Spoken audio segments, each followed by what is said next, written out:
Good morning, YouTube. Hi. It's Gunpla time. Sorry, I'm a little bit late. Bed was very comfy and I wanted to sleep in a little bit more. But we are starting now, and I have a bunch of pieces I have pre-prepared to assemble. So, gonna get goosing. I was chatting with my friends last night, and I was just like, well, I need to do something with my hands. On Discord, not like in person. And I was just like cleaning up pieces for the goose. So we have lots of stuff ready to assemble.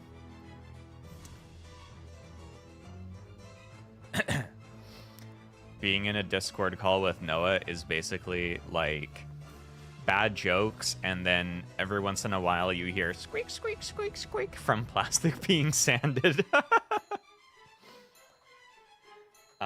But without further ado, let's get another arm built. Let's get this body finished up. You know what I'm saying? I think what I want to do today is finish the other arm, and then do some of the weapons, and then we can move on to the wings probably next time, because they're pretty big. But arm, yes. Big lance, yes. Yes, cool. Okie dokie. This is the right arm. The right arm. You know what I'm saying? The right arm. Okay, what do we need here? We need... Let's move you just to the side a little bit. We need this guy. It's nearly there. It's getting there. Hello, Mr. Ridley. It's surprisingly still a ways away because the body is almost done, but it has giant, huge wings on the back, which are going to be a whole undertaking in and of themselves. But the body is almost there. So we need that guy and this guy.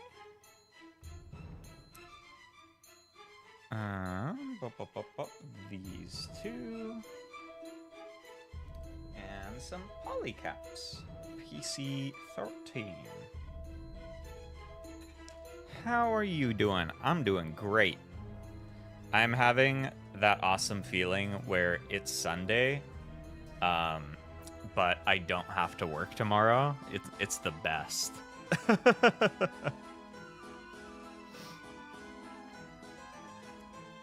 It's Canada Day on Tuesday. I am from the Canada, so I don't have to work on Tuesday, and then I took Monday off. So I get a 4-day weekend, which is very exciting. That feeling of being on Sunday and you're only halfway through your weekend. So tasty, so yummy. Yeah, the Psycho Zaku backpack's crazy. The Psycho Zaku backpack is crazy too, because it's like, hey, build like 1 million normal Zaku weapons while you're at it. Which way does this? Oh, this goes down. There is definitely, I feel like, a lot of Gunpla where it feels like, oh, I'm basically done, and it's like, oh, the backpack is actually the main part of the kit. You've barely even started. I really want them to make an HG Kikeroga. Yeah, I really like the Psycho Zaku, honestly. I love that they just took a Zaku and were like, what if we just strapped a bunch of shit to it? Also, you have to cut off all your limbs to pilot it, because Lamau.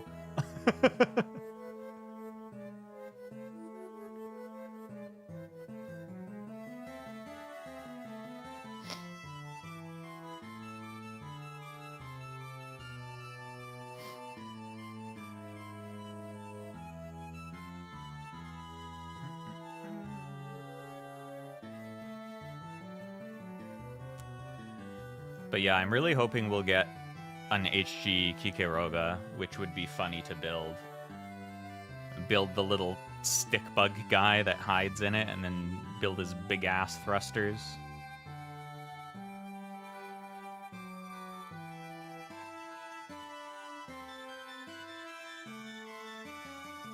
It's crazy that G-Hux is over now, and I still feel like Chalia Bull in the stupid-ass stick bug mech had the most aura that whole show. What do we need here? PC 33.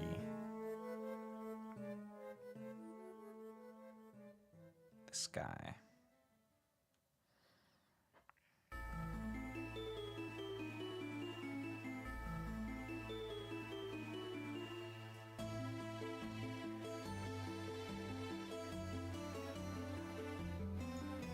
It's crazy how everyone was expecting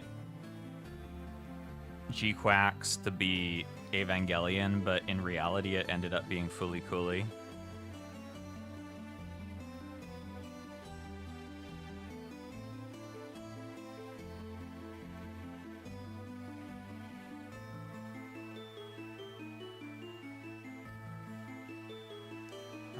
Okay, how is this going on here again? Like this? Wait.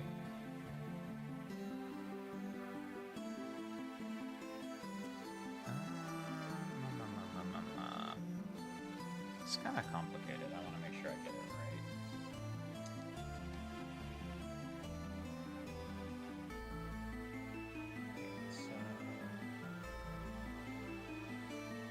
Okay, yeah, that's right.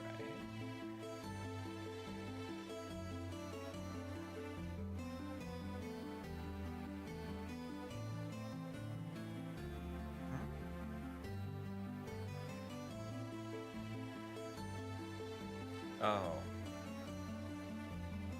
Ah, I see. It could have done with more. Yeah, it definitely could have done with more episodes. I do think it was really funny that Char showed up and everyone on Twitter, like the episode after he kind of like was officially like, yeah, I am Char, by the way. And they put out that teaser of his uniform, and everyone on Twitter was making memes about, like, oh, he's gonna run off to a room and change into his uniform. And that was somehow less ridiculous than what actually happened, which is that he magical girl transformed. He just went whoosh, whoosh. It was definitely... I know... Right after I watched the last episode, I tweeted, I was like, that was really messy, but I wasn't bored. That was kind of all over the place, and it was really messy, and it would have been nice if they had more time, but I wasn't bored. I had fun. Gotta have the iconic uniform for all that merch. The Char merch pipeline has to continue going strong. Okay, we need this guy, and this guy, and this. Do I need to touch this up? I think it's good. No, I do need to touch it up.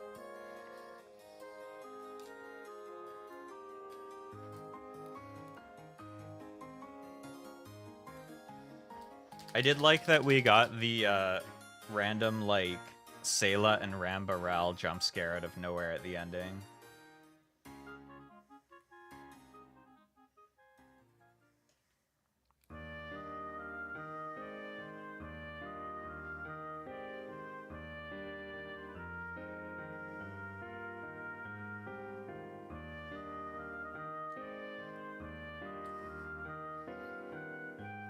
Hello, Tsukiyon. Also, Cassilia randomly going, Char is a man that could have been a child to me right before he does the bazooka headshot again. It's crazy. Wild work. Okay, I want to let that dry a little bit. So let's start the upper arm.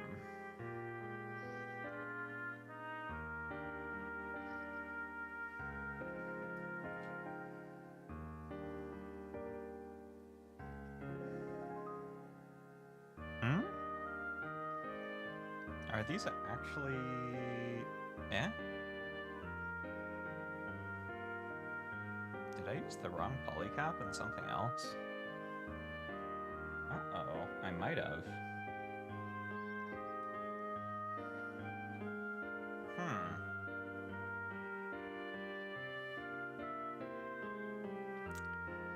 It says I'm supposed to use PC1 here, and it seems I've used both PC1s, but not PC2, which is still here. Uh-oh. Where is this supposed to go? Did I use the wrong polycap on something else?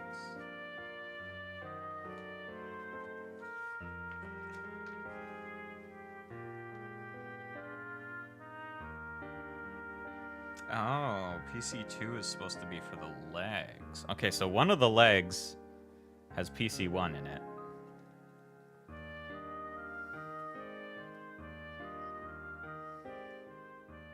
They seem like they're about the same. Maybe it's fine.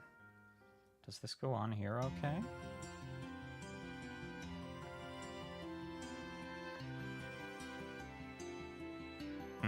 I think the depth is maybe a bit different.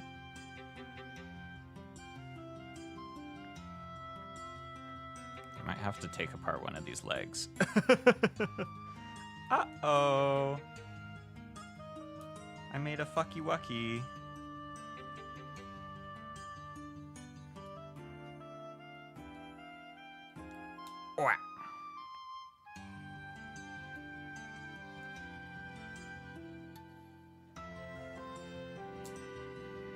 Fortunately, I think these should be not that bad to take apart. Hopefully.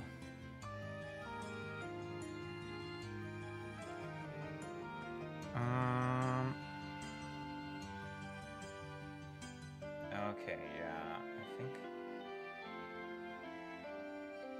it's this one.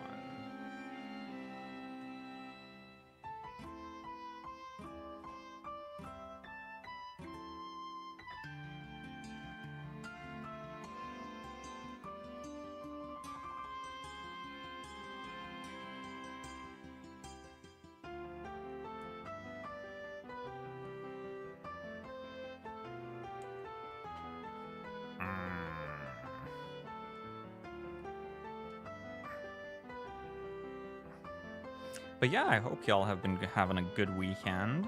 I've been chilling. Basically, all I've been doing is playing horse racing, the game.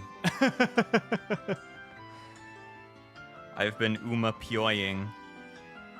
It's really fun. It's very addicting. Okay, so we can get this apart.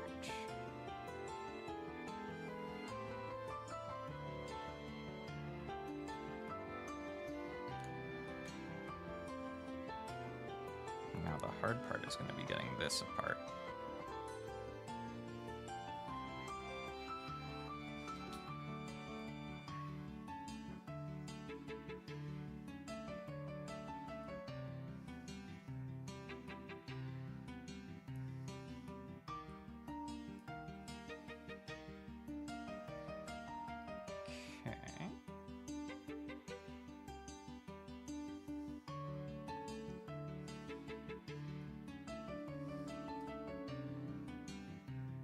Ooh, Zeta Plus. Zeta Plus is so cool.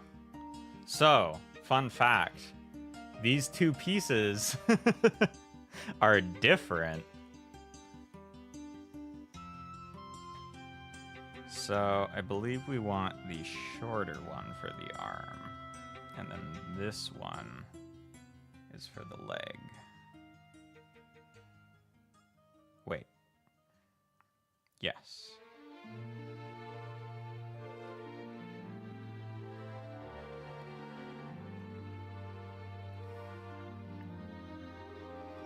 I really love the Zeta Plus has that like really long rifle with the kind of like radar scope on it, right? I love that thing. It's so cool looking.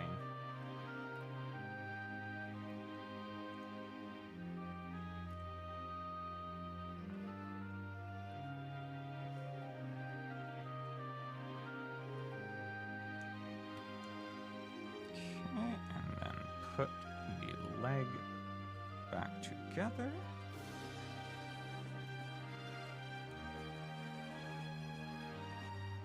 All right, that was actually less hassle to get than I expected.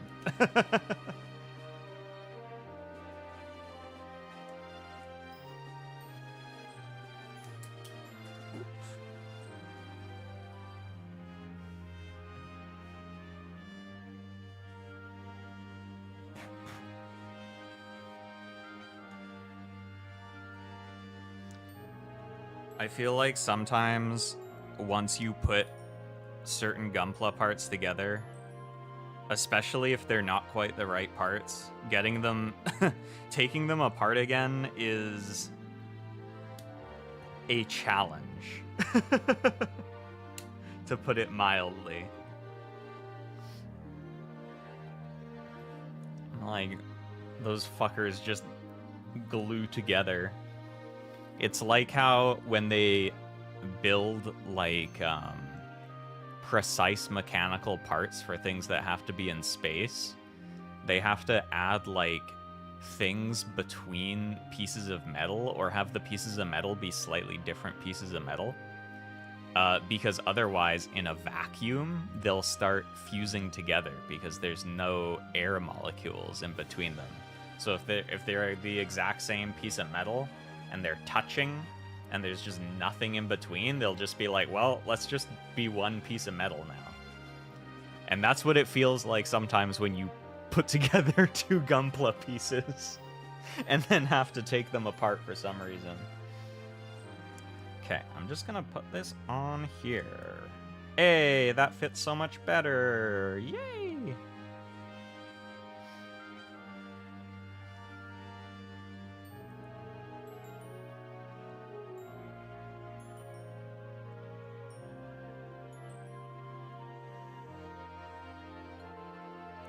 Then these dark blue pieces.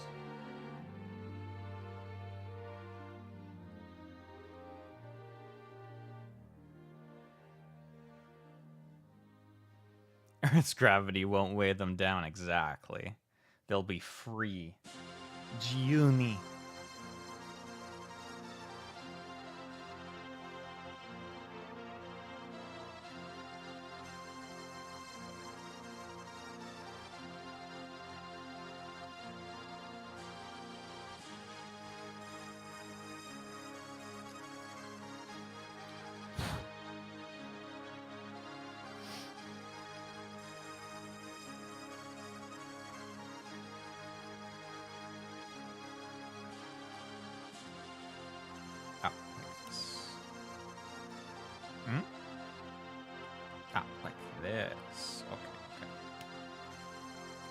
Did I not properly add this piece to the other arm?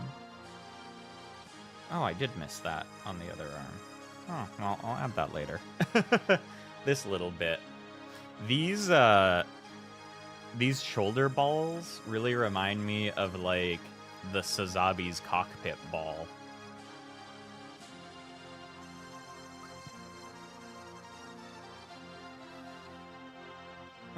Where's my black panel liner? Here you are.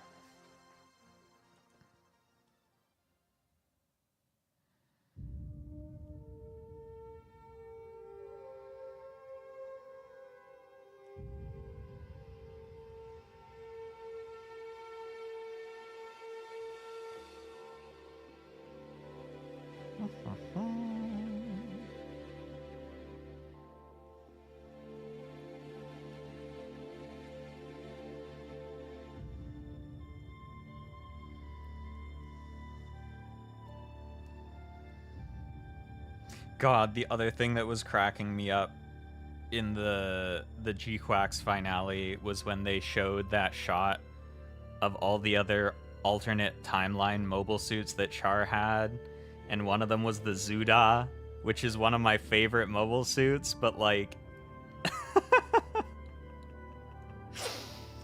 I saw a popular post on Twitter where someone was like, I don't think Amuro killed him in this timeline. I think he just blew up.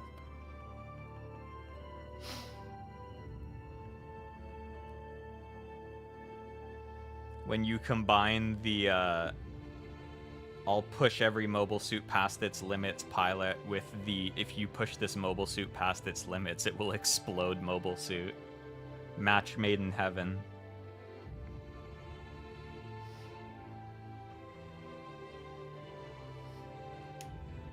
Honestly, though, I could see them doing, if Char piloted the Zuda, they'd pull some shit like, actually, there's a very specific danger zone for the engine where it will overheat, but if you have guts and push it past that fast enough, it will stabilize once again. And Char is the only one that can do this because he's not scared of it. Does that actually make any sense when you think about it? No. Would they write that in Gundam? Yes.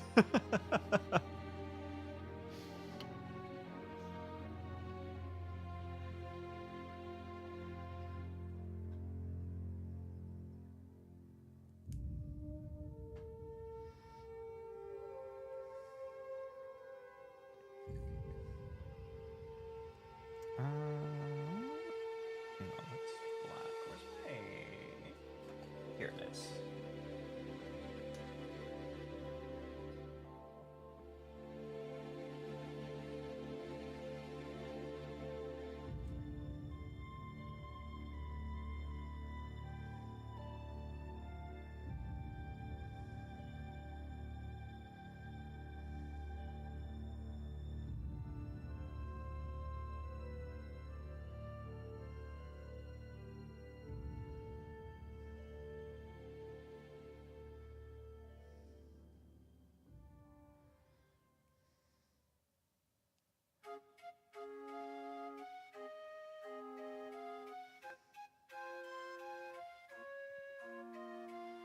Okay, and then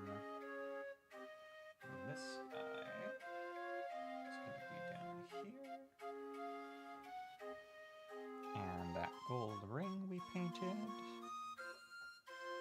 is going to be right on here.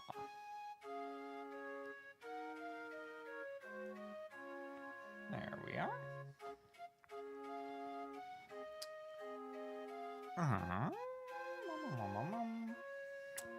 And then the big ass elbow can go together. After I panel line it.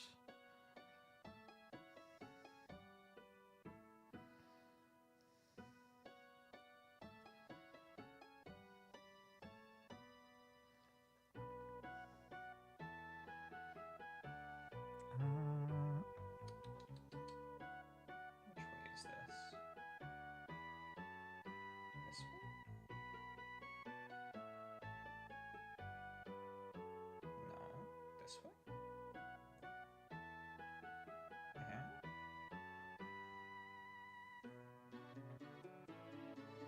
here? Hold on.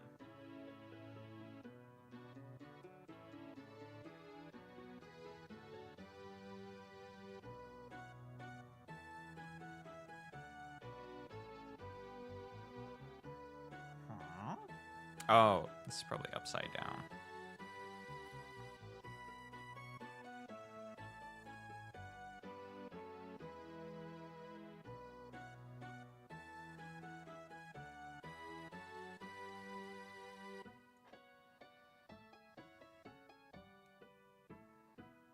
Huh?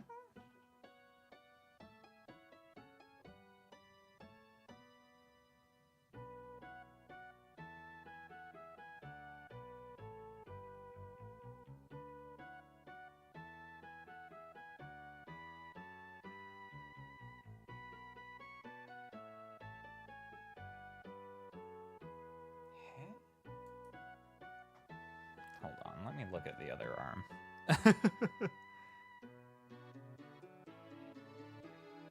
Okay.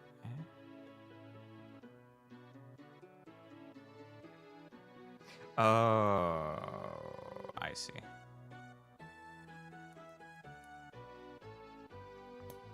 Bingo.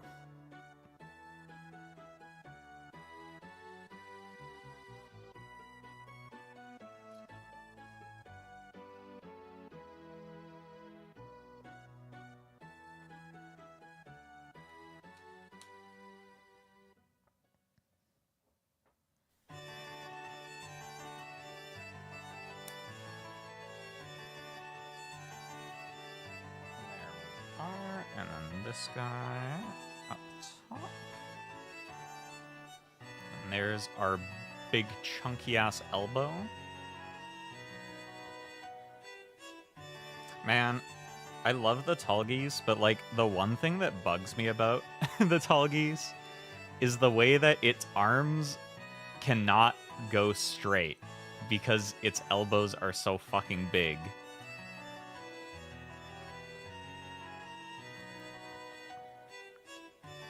Like they're perpetually bent a little bit at the elbow.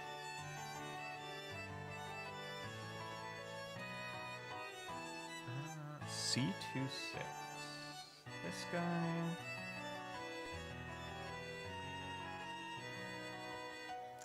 PC15. Which I do still have and I didn't put somewhere else.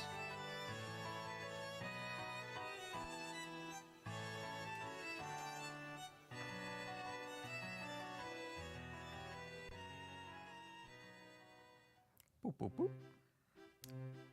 Get that guy, and then this guy. And put them together, but not after I panel line this, oh no.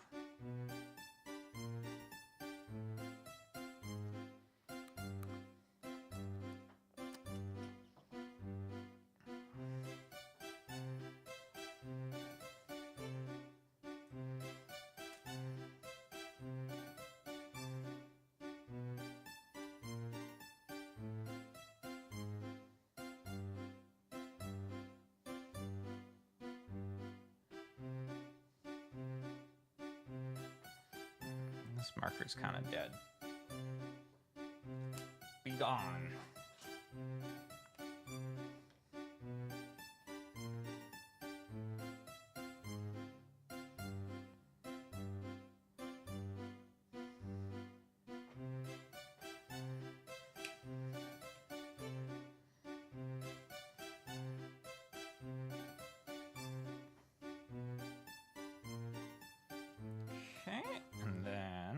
Have these beautiful gold pieces that we have painted previously.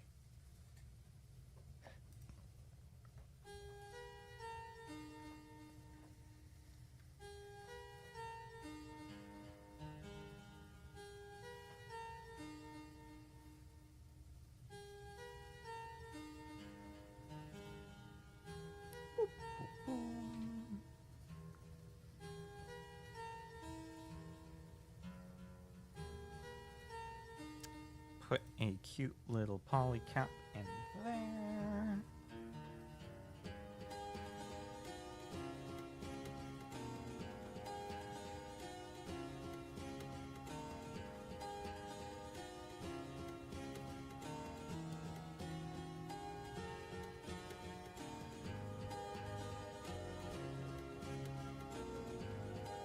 There we are. Very pretty. You might be saying, oh my god, No.A, you missed some of the gold, some of that's yellow. Don't even worry, that part's, you're not gonna even be able to see that part. Don't even worry about it.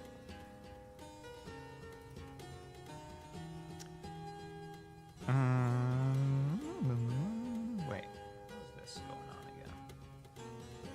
again? H1H. Did I cut that out? I forget to cut that out. H1.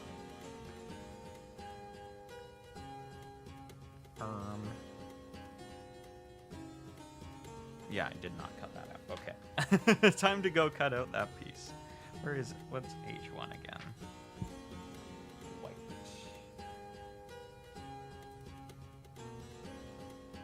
This guy.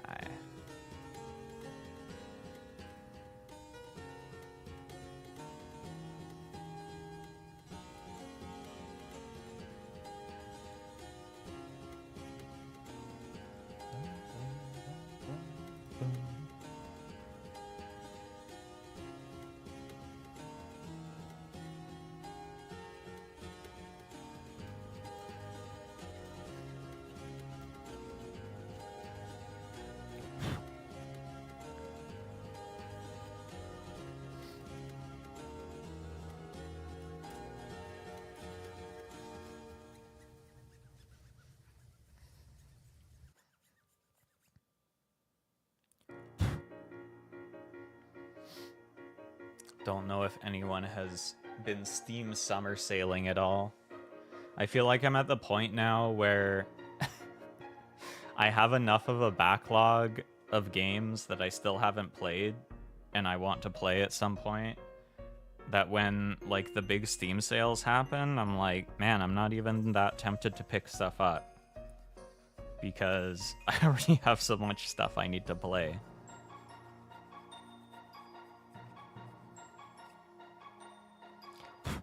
The main thing I do when the big Steam sales roll around is I try to pressure my friends that haven't played games I really like yet to be like, you should pick this up. You should pick this up and play it. It's like super cheap right now. Oh my god, AI Somnium files for $5? What if you bought this and played it? And then I could experience it for the first time vicariously through you. Wouldn't that be fun? That's what I do when the Steam Summer Sale rolls around.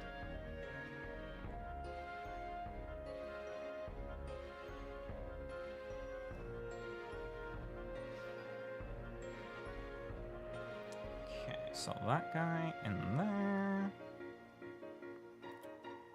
And then this big ol' guy over top.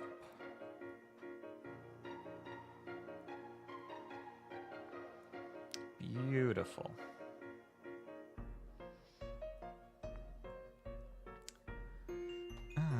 And we'll need those little blue bits. I think I do need one more piece for this too. Did I already cut it out? Or did I not? I don't think I did. 22?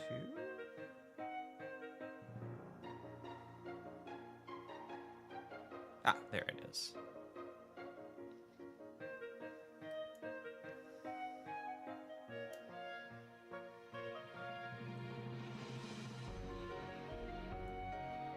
Like, the only thing I've been kind of tempted to grab on Summer Sale so far is Space Marine, but at the same time, I'm like, damn. What about all these other games you haven't finished yet, huh? Huh? So I haven't.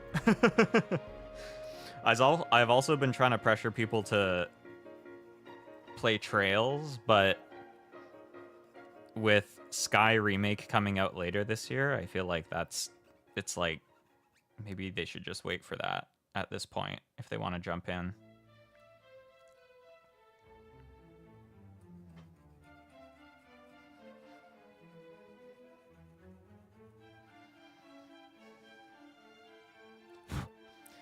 One of my coworkers is big into JRPGs, and I was like, hey, have you seen, I know you haven't played Trails yet, but you've seen them, they're remaking the first one.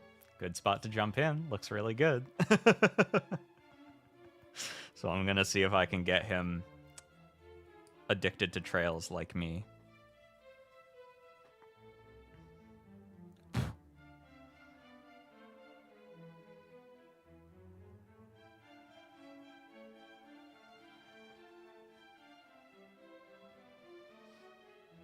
It's fucked up. They're like, those games are coming out faster than I can play them at this point.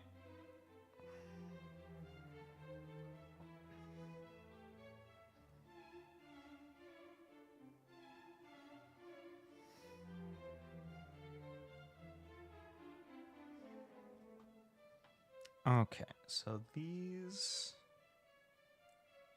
are together like this.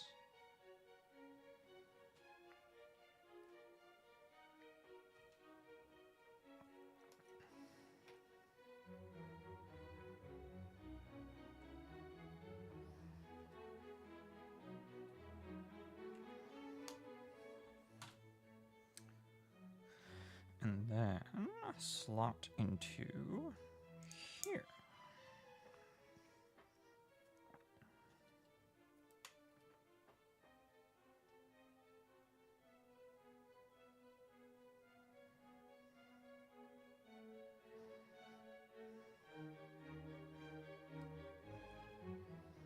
Just do a cheeky little bit of panel lining here.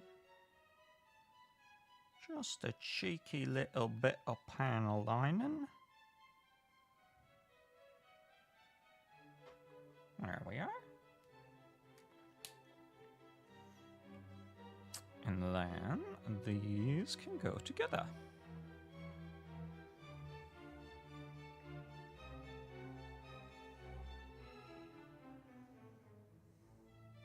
Is there like a direction this one is supposed to go?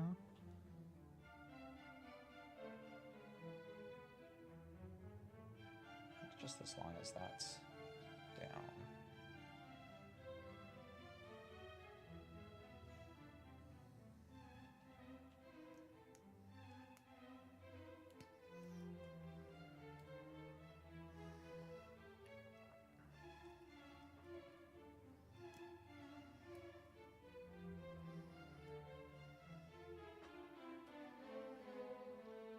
Woo! Now we just need a hand. Let's give him a big hand. So that. I thought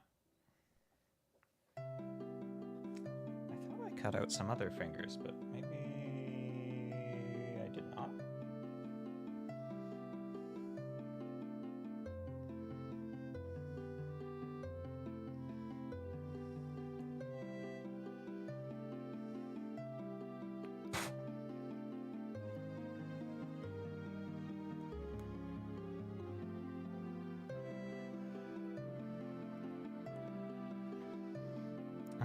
So this is on this side. So I believe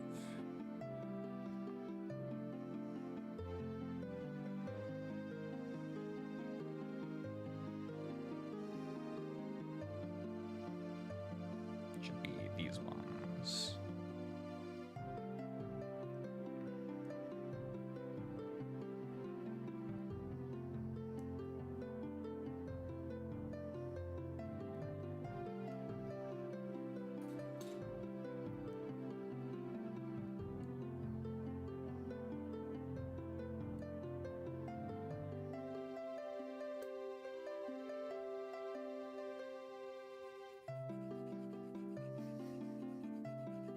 Give him his little manicure.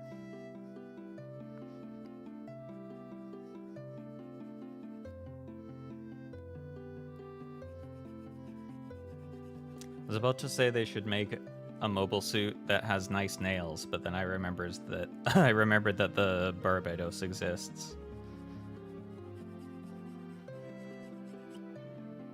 Hello, parentheses. Hi, baby. What is it?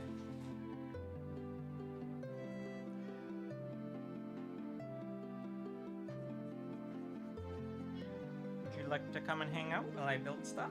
Come here. Come on. There you go.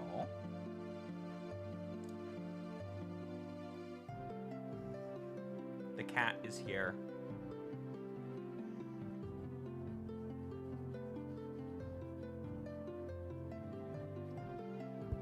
The beast has arrived.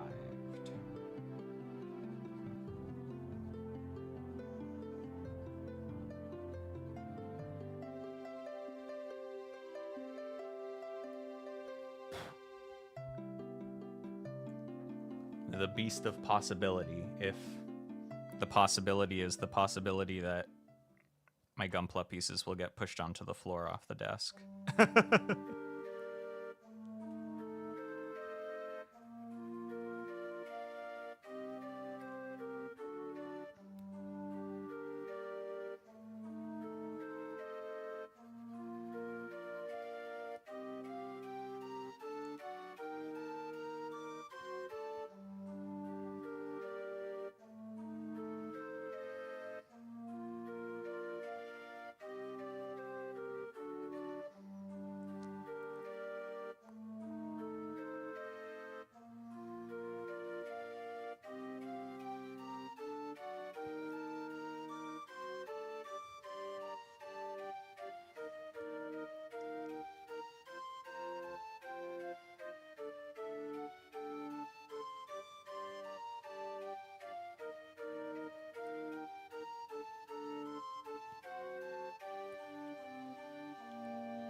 Just a little bit of black ink in between the fingies.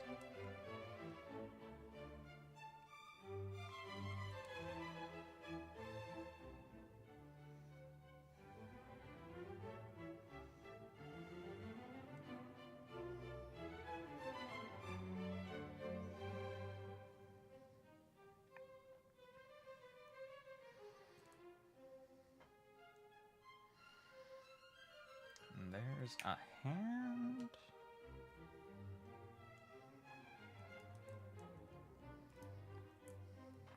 And there. Barbados does have fabulous nails. They really do.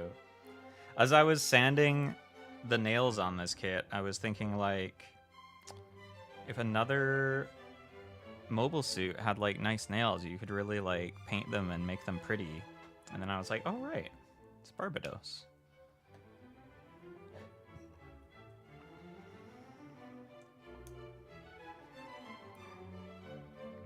This guy, get in there. There we go. And voila. Come on, get on there. Voila. Wow, they're so pretty. Oh my god, we have 2 arms and 2 legs. It's like a whole guy. God, the Tallgeese is so cool. It's so beautiful.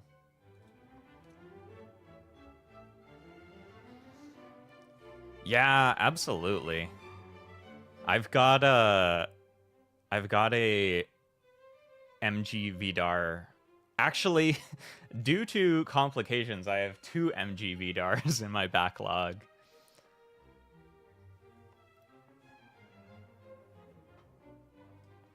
The complications being that I forgot I pre-ordered one. Looking fab, thank you! Yes, I'm very happy with how this is turning out. The Tallgeese is just such a handsome mobile suit, you know? I feel like it's hard to make it look bad. It's just got very nice proportions. So the next thing I want to do today is I want to build some of the weapons. I've already got some stuff painted for the shield and the lance.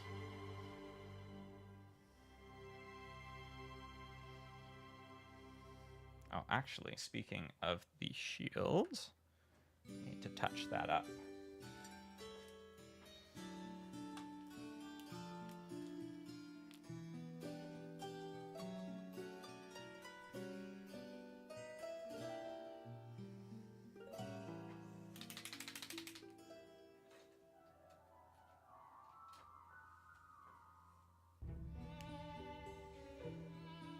My god. Final Fantasy 14 jump scare on the music playlist.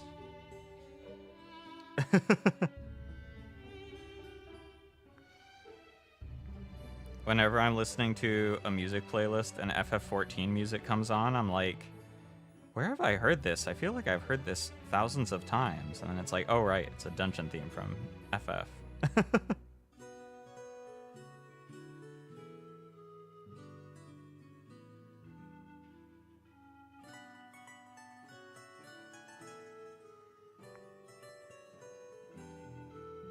Ooh, this is getting a little messy. Hopefully I can clean this off.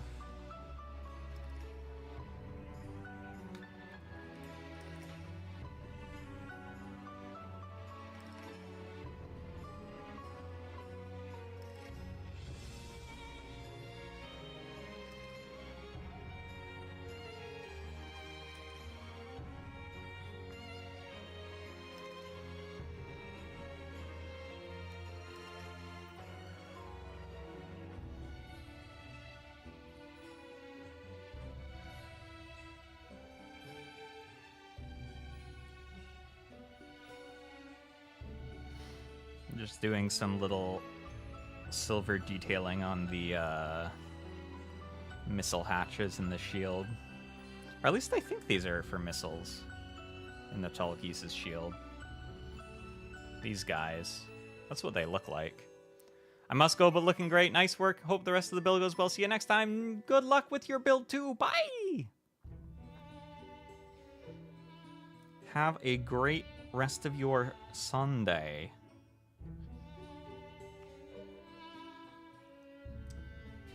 Okay.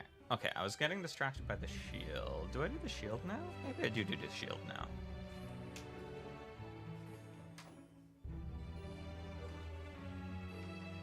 Yeah. So, gonna need this big ol' white bit.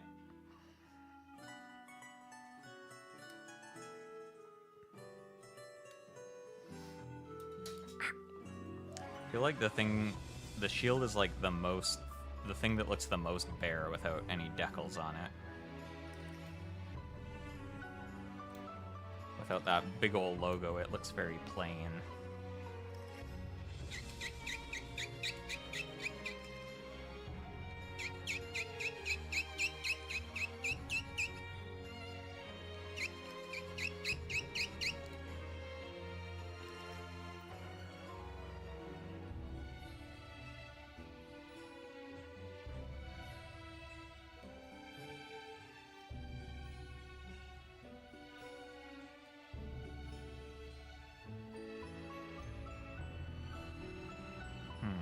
Also realizing the bit I painted gold for this, I kind of didn't give the back as much attention because I thought it wouldn't be visible, but I think it actually is. So I might need to touch that up.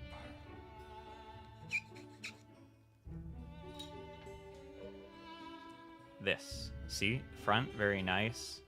Back, it's okay. Yeah, it needs a little bit of touching up.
Let that bad boy dry. For the back of the shield. Which piece is this? E7. I want to paint this a little bit too. See if we can find where this is. E7, E7.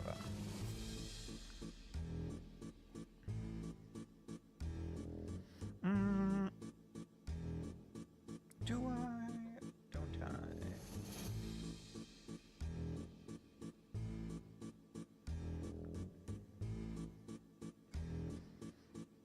Yeah, I think it might look nice. Because it's kind of similar to these handlebars on the chest, and I painted those silver, so I think maybe I'll do that same for this.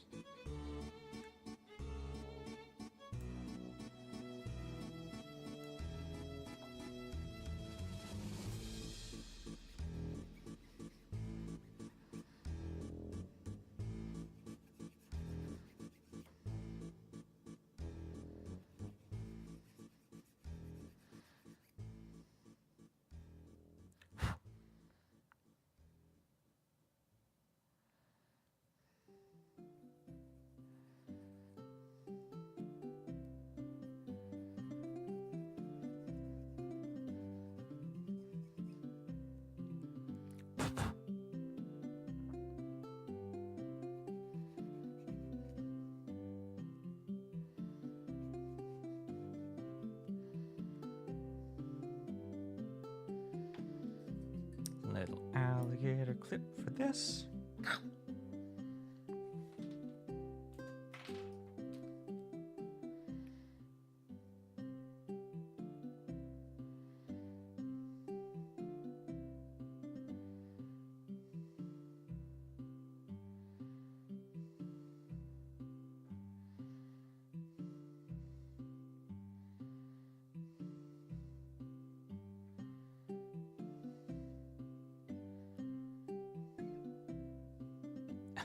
I actually have another plastic model kit in my backlog now because I bought something thinking it was just a fig, and it's actually Plamo.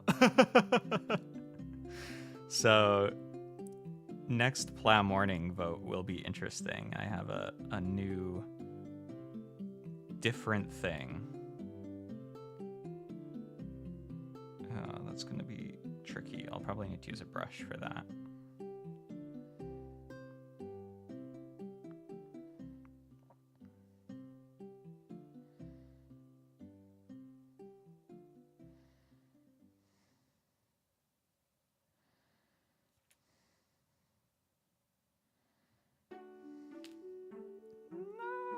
Got a little bit of silver on the spot. I didn't want silver. Everything is over.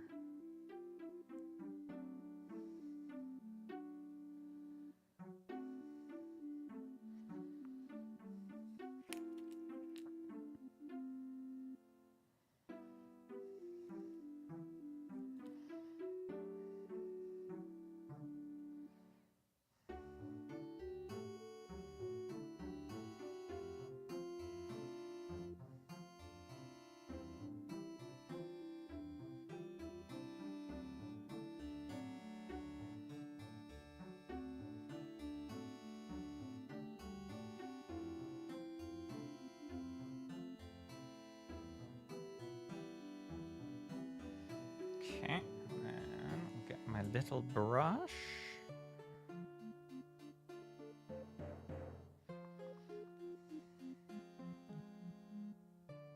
To try and push some paint into this part I can't get to.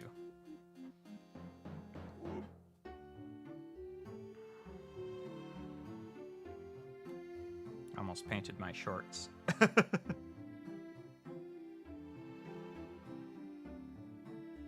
Go.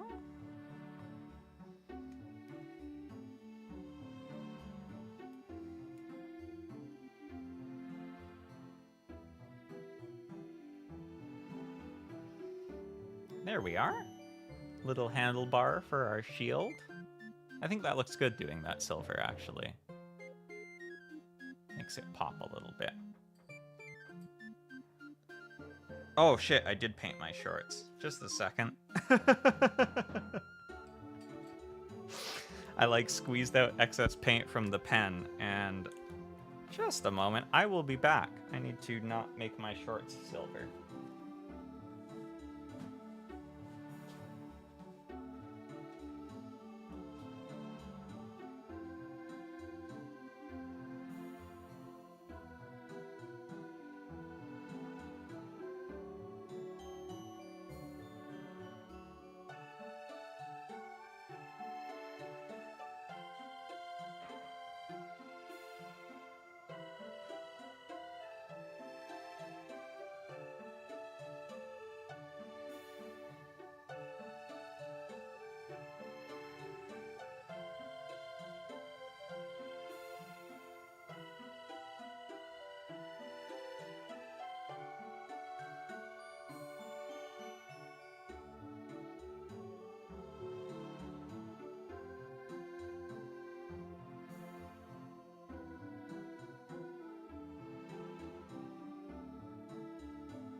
I have returned. Well, I needed to do laundry today anyway, so just put it in a little bit earlier. Okay, where was I? Right. I'll need to let that dry. So in the meantime, let's do the lance.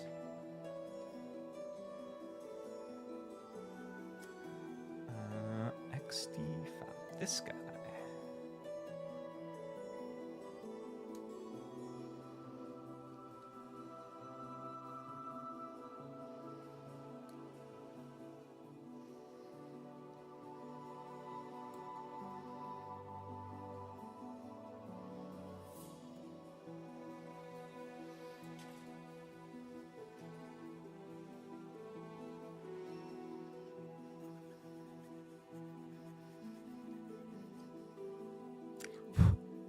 Man, part of me wants to just kind of be lazy and stay at home today, but it's also really nice outside, so I feel like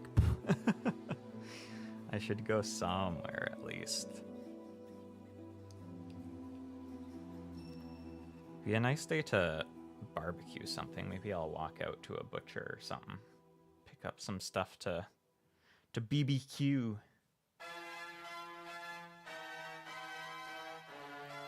Okay, so the side with the groove is down.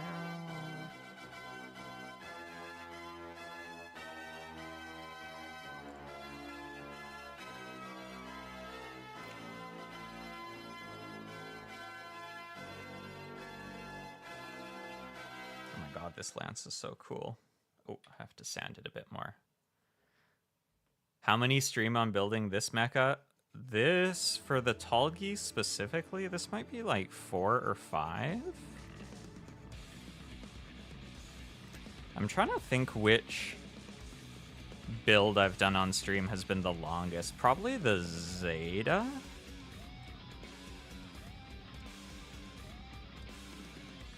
Yeah, I think this one's 4 or 5. Oh, oops.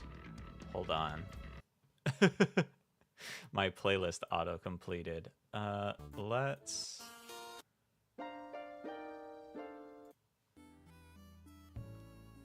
Hold on, I'm curious now.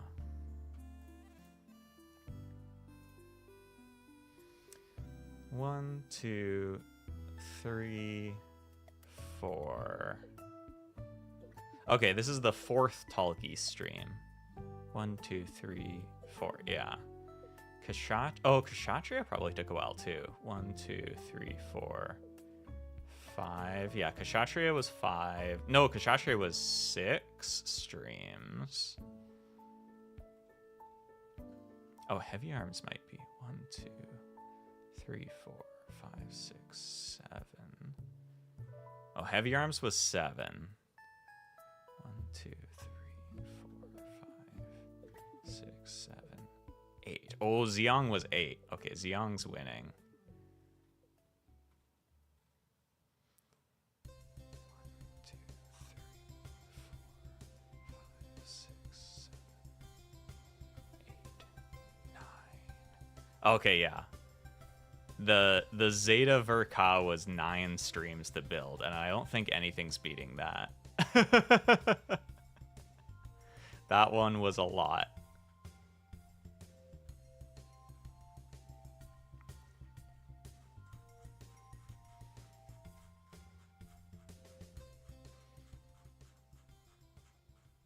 This one might actually... I might be able to do this in 5, because I've been, like, cutting out pieces and doing the cleanup off stream, which is kind of nice, actually.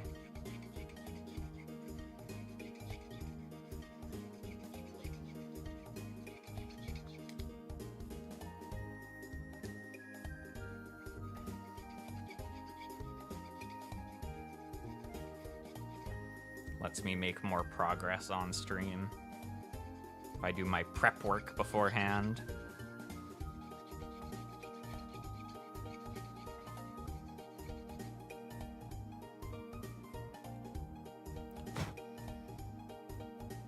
Talk about persistent. Yeah, there's one thing you need for this hobby. It's a high level of persistence.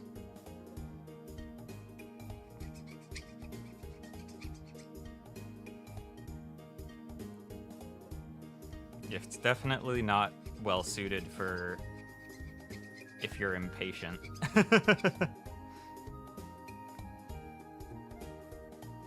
I wonder if there's like... I know there's a market for people will do like custom builds of Gunpla and then sell them and people will buy them. But I wonder if there's a market for someone being like, I will cut out and sand all of the pieces in this kit and then you can just buy all the sanded, cleaned up pieces. Because that's what really takes the most time, honestly.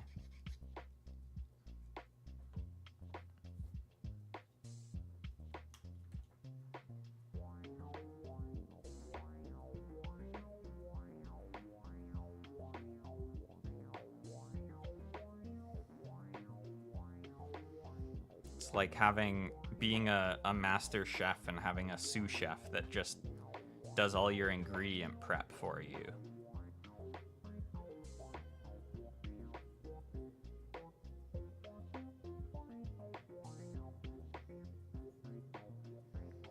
Okay, there's that side of the lance.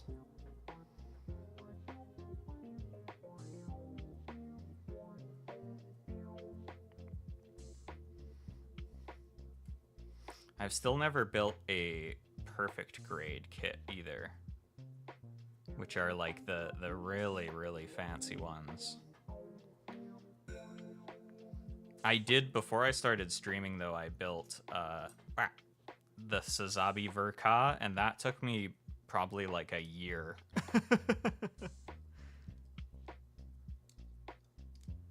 So that thing is huge.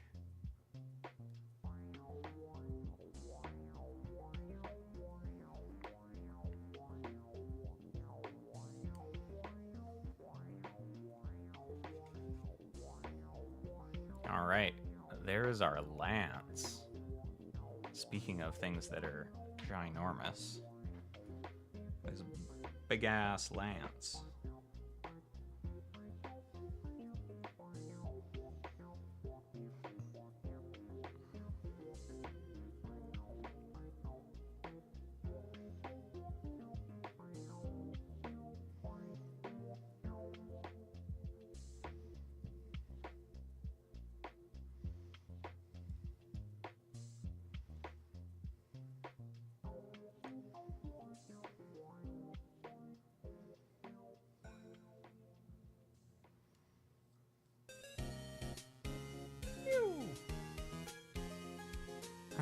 And I think this bad boy is gonna have some pretty little pieces on it. Yes.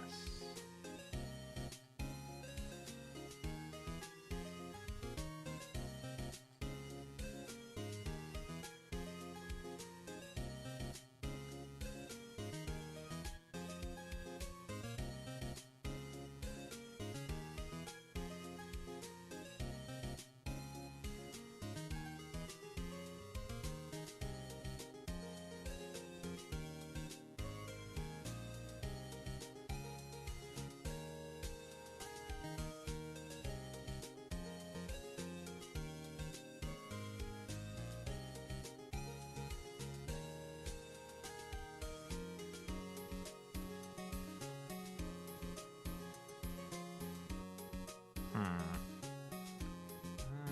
might need to sand these, but I don't know how I'm gonna fucking sand them. Why did they put these pieces here?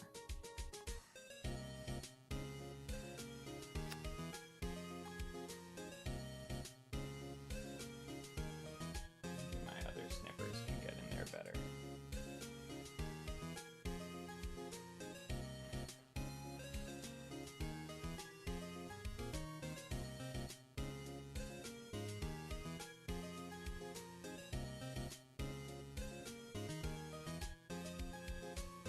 Like these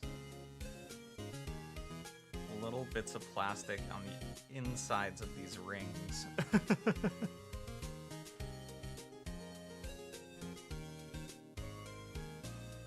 Ah! Don't drop it. I'm so glad. I used to have this rug under my desk that it was really comfy on my feet. It was like this big shag rug. But the problem is that if I dropped any Gunpla pieces, they would just disappear into the depths of the rug. And I would never, it would be so hard to find them.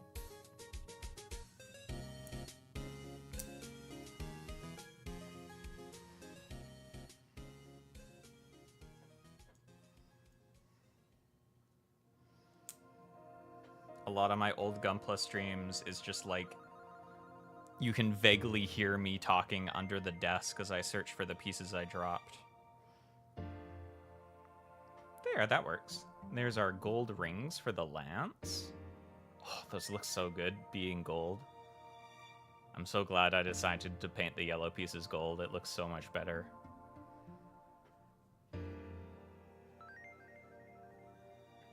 Okay, and then this guy. What does that mean? Oh, I see.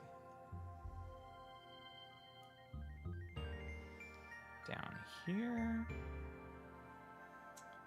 Then we're gonna need these.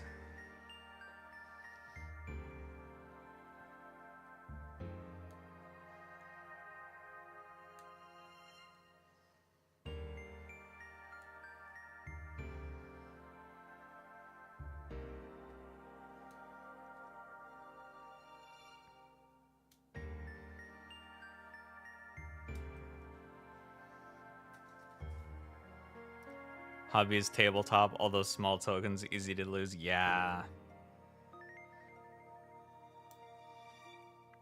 It was extra rough because, like, my shag carpet was kind of like, it was white. And so if I dropped a tiny piece of white plastic into it, like, that shit was gone.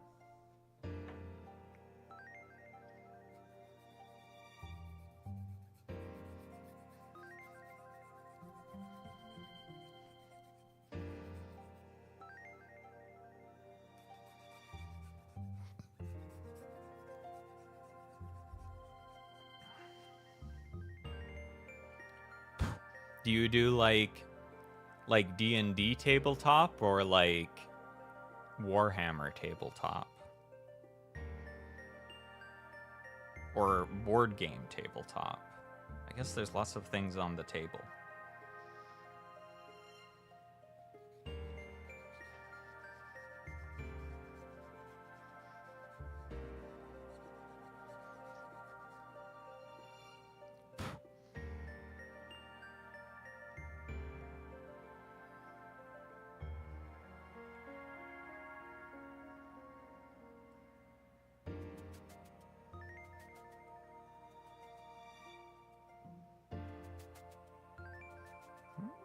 There's one more bit that needed sanding on this. Where did it go?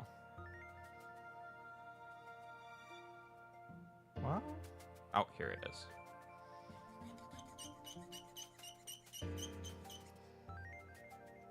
More into board game D&D. Warhammer is too deep and expensive. Yeah, Warhammer's really expensive. Like, honestly, Gun Plus stuff is pretty affordable, I feel like, especially compared to, like, Warhammer.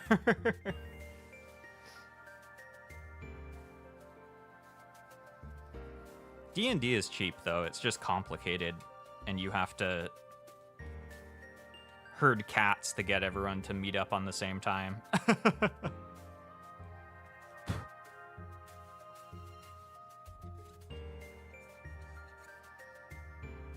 Board games are fun, though. I've been meaning to... I want to play more board games. I play, like... I play Magic, the Gathering, which is a card game, I guess. And I play D&D, which is a tabletop game. But I don't really play that many board games anymore. I did a lot more, like... When I was growing up and living with my family, we'd play, like, Ticket to Ride and Scrabble and stuff. There's like a couple pretty good, like, board game cafes where I live. I should check to see if they have, like, drop-in nights and stuff. Could be fun.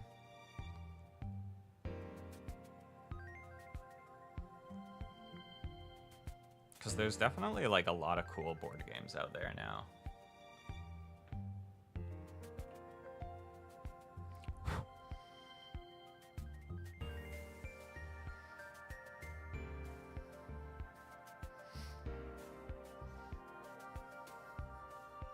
Isaac, Four Soul, Dead Winter, and Spirit Island. Ooh, I don't think I've played any of those. I think the last time I played, like, more modern board games was, I did an internship at, like, a larger company at one point, and once a month, they do, like, a board game night, where someone would bring in a bunch of board games they owned, and we'd all play.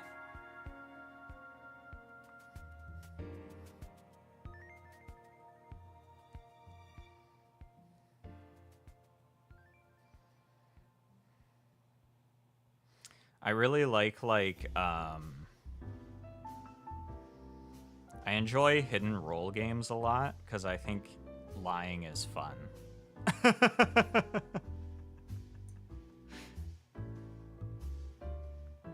Lazy to learn? Yeah. Honestly, like, the hardest part of getting people to play any board game is being like, alright, time to learn the rules. Do you want to play a board game? Yeah. Do you want to learn to play it? No.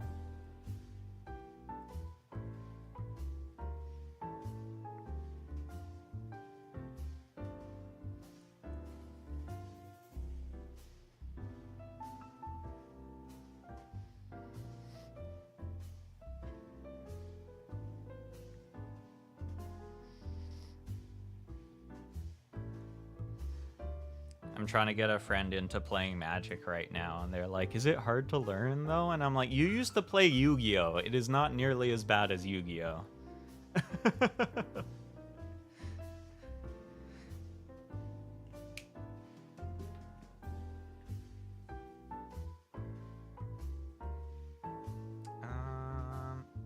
Oh, we need one more piece here. XC2. Where is that?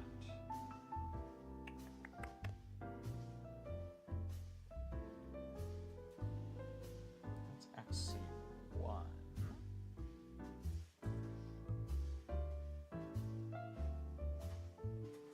This bingo. You pull out the D&D rulebook, yeah.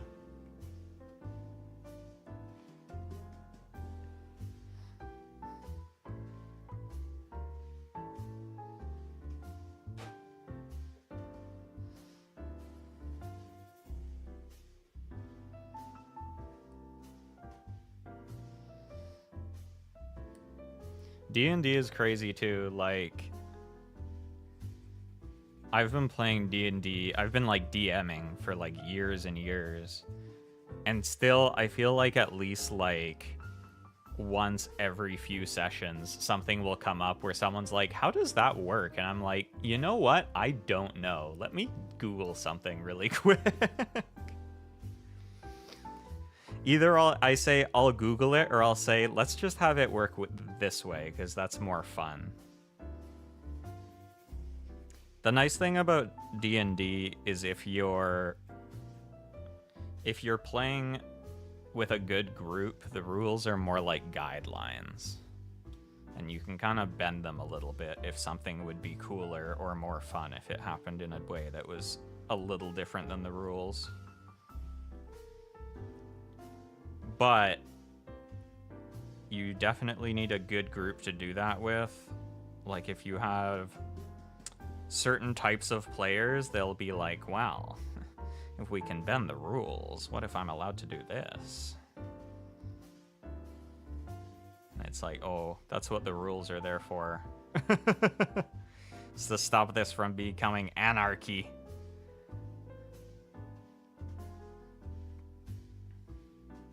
Just need to bullshit until the DM accepts your play. I am the DM, though.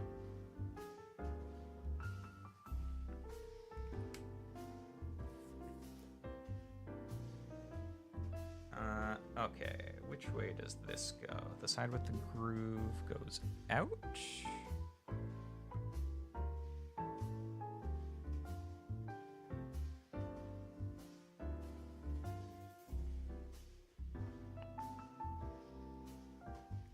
Then it's on like so.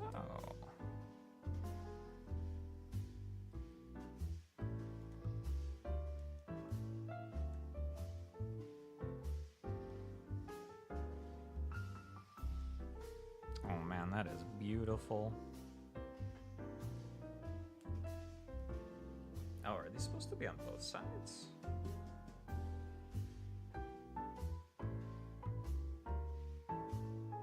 Oh, they are. Oops. Didn't realize there was two of these. Where is the other one? Here it is. But yeah, you just need to pass your real life charisma checks and then you can do whatever you want.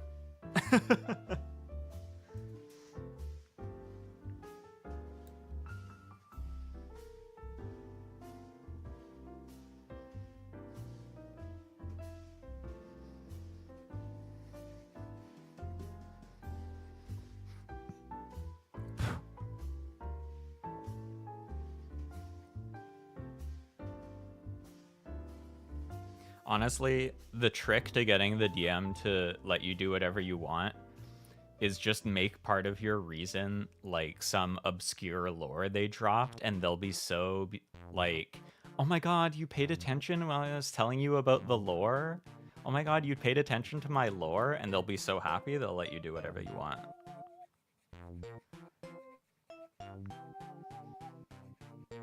I guess that only works if it's not like a pre-made campaign. But if it's a homebrew campaign and they've been writing their own story and like world, then just make it seem like you've been paying attention and care about it, and they'll fold. As a DM, I can certify that this works.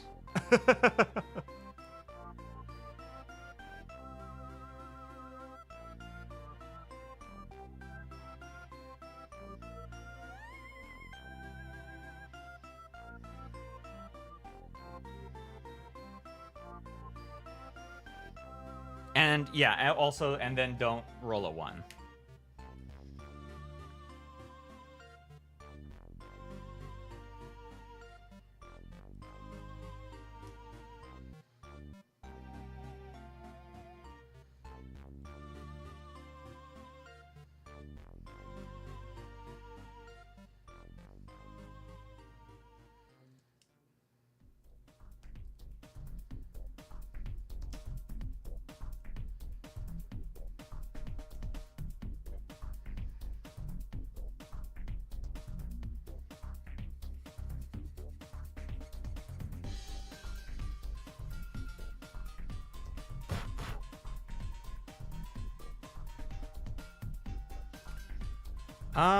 No, I was looking at Steam Summer Sale a little bit, but I'm at that point where I'm like, I have so much stuff that I own, but I haven't played yet. That even when I see something occasionally that I'm like, ooh, that would be cool to pick up, I'm like, man, I should play the stuff I already have first.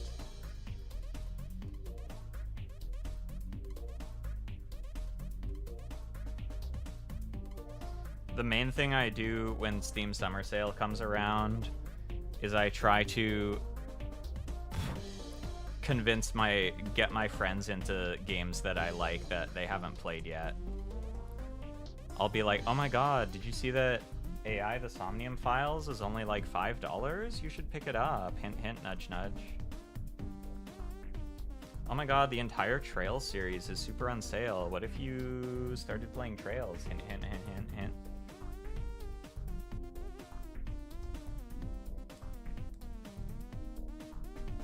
Have you been grabbing anything? There is a lot of good sales.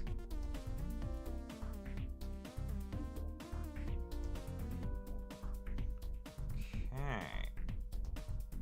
Our lance is almost finished. Where is XD?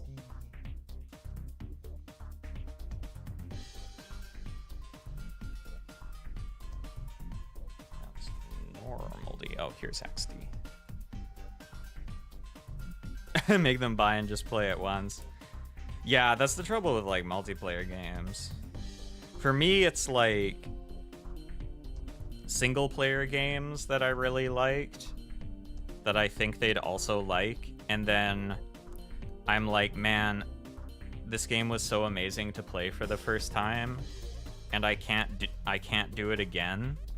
But if I can convince one of my friends to play it for the first time, then I can vicariously play it again through them.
But yeah, the only thing I was kind of tempted to pick up was Space Marine 2, because it looks fun and some of my friends are pretty into it, but I was just like, man, I have like so much other stuff that I want to play or finish or start.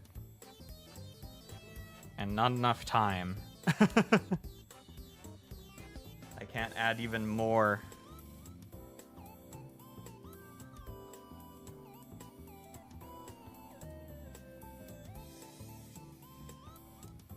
There's too many video games and not enough time.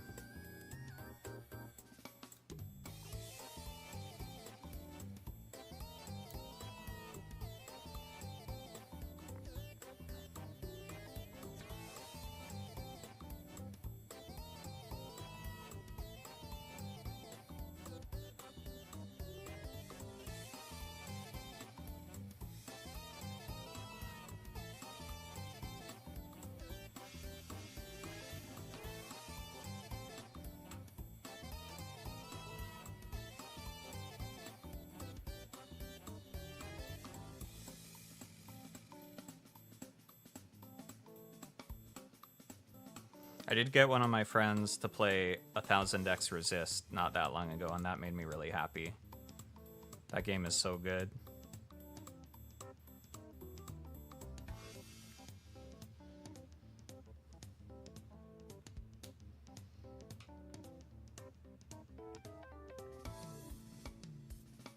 Oh, right, this needs to go on first.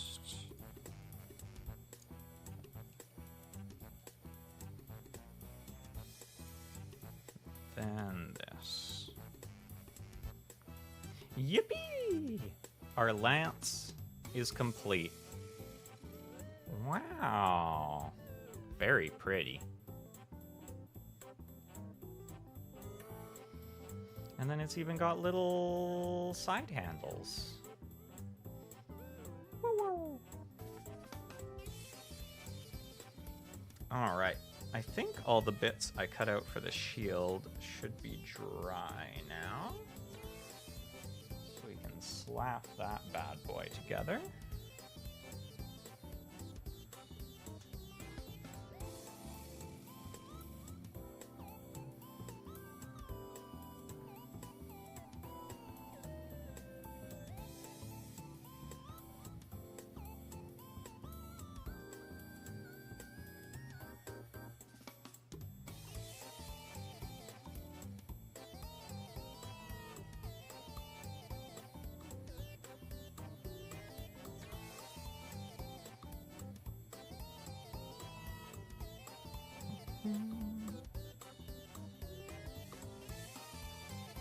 Okay. Do these need to go in a certain order? Yes, they do. Okay. So, first is this.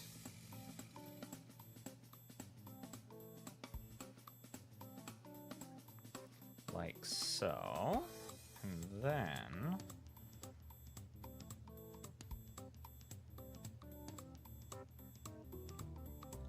this.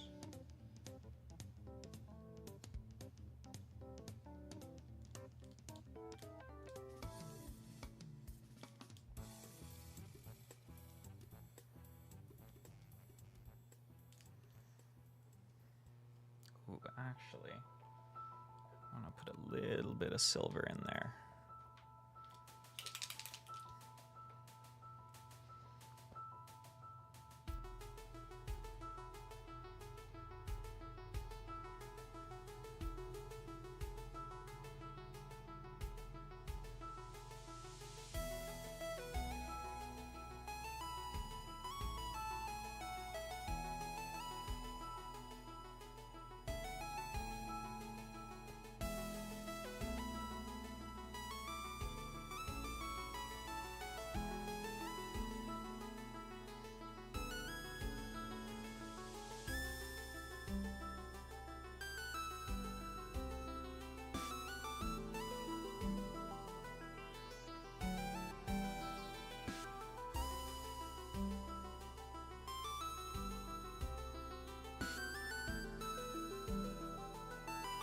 There we are. Kindergarten game? I don't think so. that a horror game? It sounds like a horror game.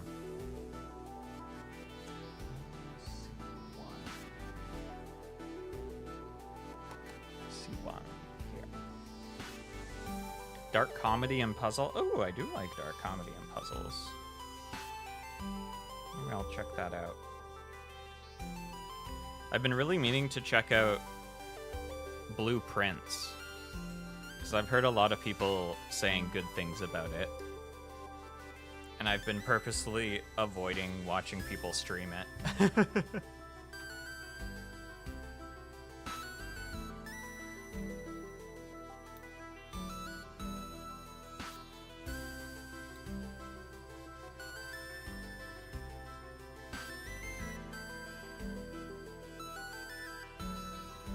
Seems like another one of those information is progress types, which I like.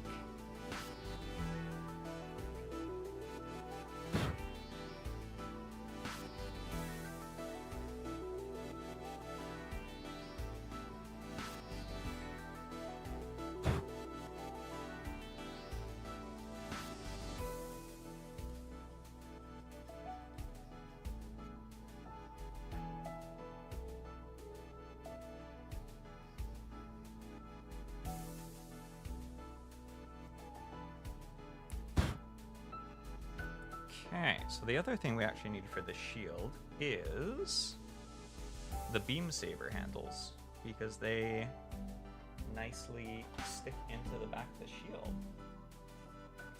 So, where are those?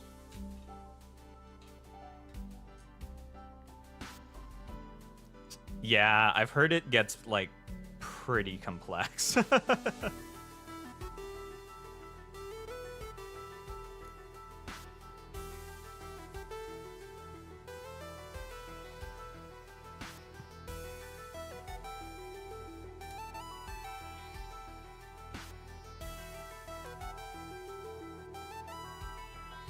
Some of my coworkers were playing it, so I was talking to them about it.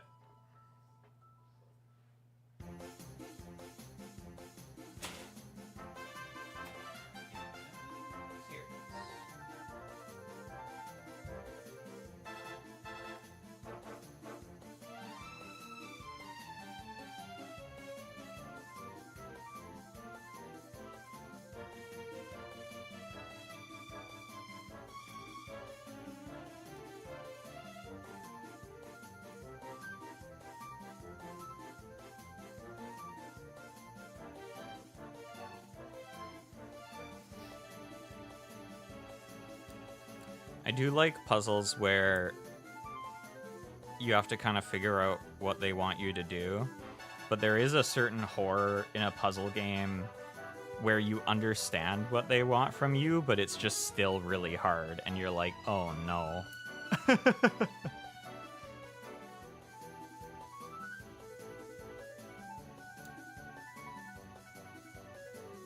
How's the boy coming along? Very well. Hello, Vinyl. We have all limbs. Look how handsome they are. Look how amazing they are. And we have a lance. Wow, very cool, very pointy. And I'm just making the shield now.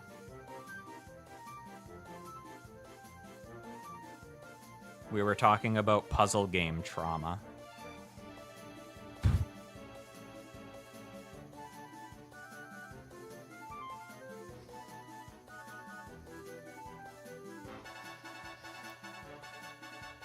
Finishing touches. So I think there's gonna still be like an entire stream of building the giant ass wings for the backpack.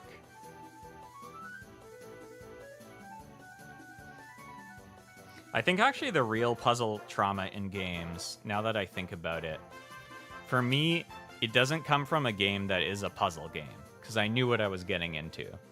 But when I'm playing a game that's not a puzzle game, and then suddenly there's a really hard puzzle, it's like, oh, I wasn't mentally prepared for this. I thought we were doing something else.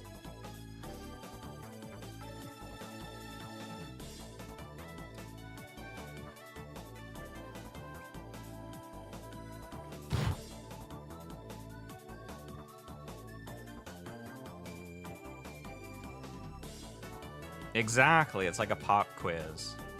Man, I was never good at Rubik's Cubes. Those fuckers are hard.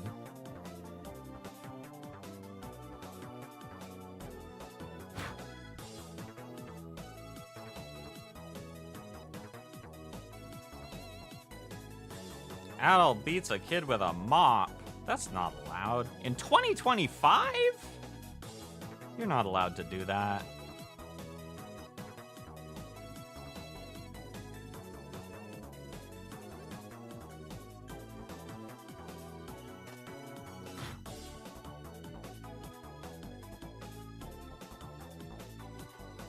Go to jail, do not collect $300.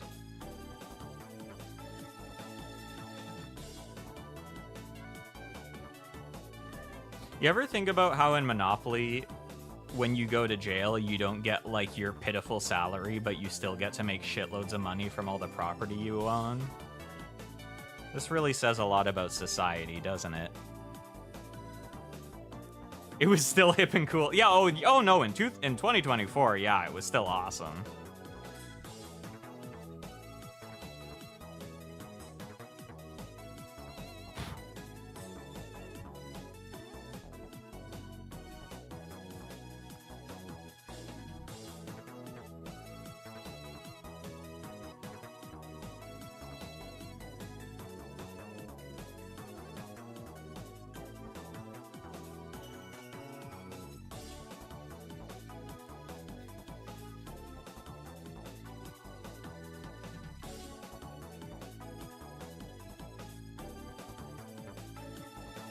I feel like I did remember reading something at some point that Monopoly was supposed to be like a critique of capitalism, and that's why it was bullshit and boring, but it was on purpose. But I don't know if that was true or not, or just something that people on Tumblr told me, because it seems like it could be either one, honestly.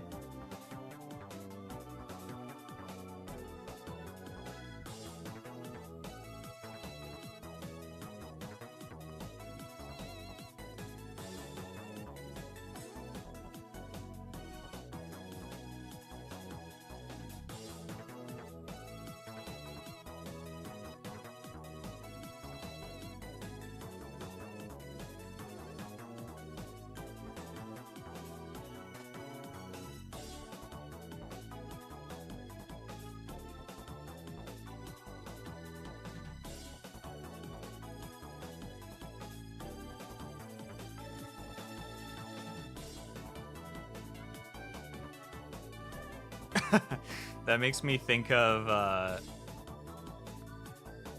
when they made that big spreadsheet of all the woke video games, like which video games are woke and why. And Disco Elysium was on there, and they were like, communist content, not clear if positive or negative.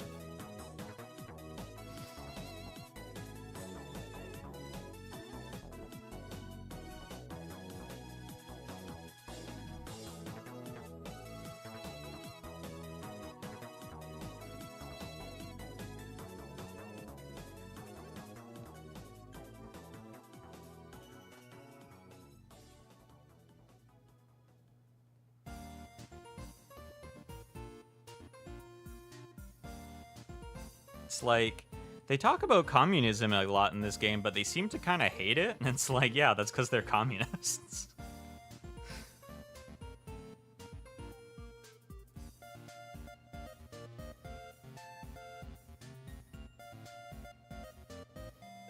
God, I love Disco Elysium. Me too. I'm almost at the end of, I've been watching Limmy, the Steel Heavier Than Feathers man, play through it, and I gotta say, it's such a different playthrough than any other playthrough I've seen.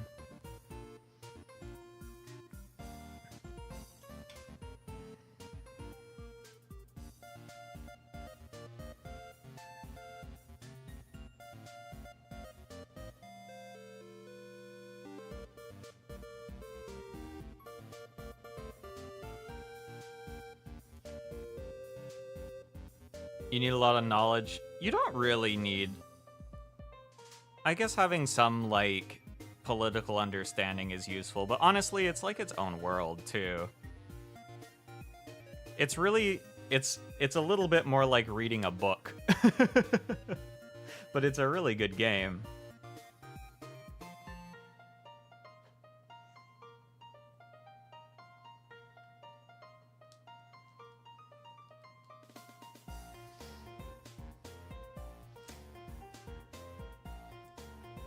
The biggest mistake Kim Kitsuragi made was telling Limmy's Harry what W Freitor meant. Because, like, literally any time Kim questions any of his decisions, he's like, I'll have you know that I was offered to be a captain twice and just threw it back.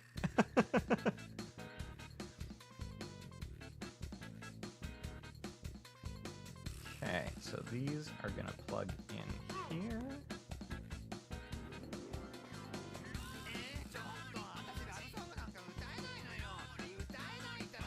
What is this song? Is this Katamari? Oh, it totally is.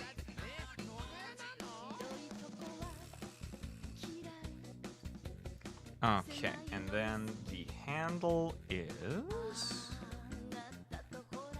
down here.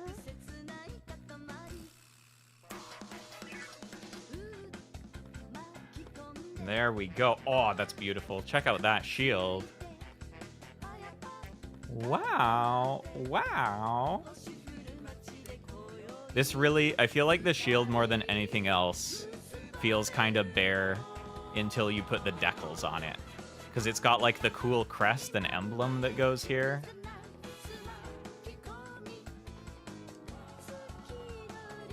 Yeah, I'm definitely glad I decided to do the gold. Okay, now I think there is a little helper arm that will go onto here and help it hold both the shield and the lance. So I think I want to do that as the final thing for today. I've got some of the bits cut out already.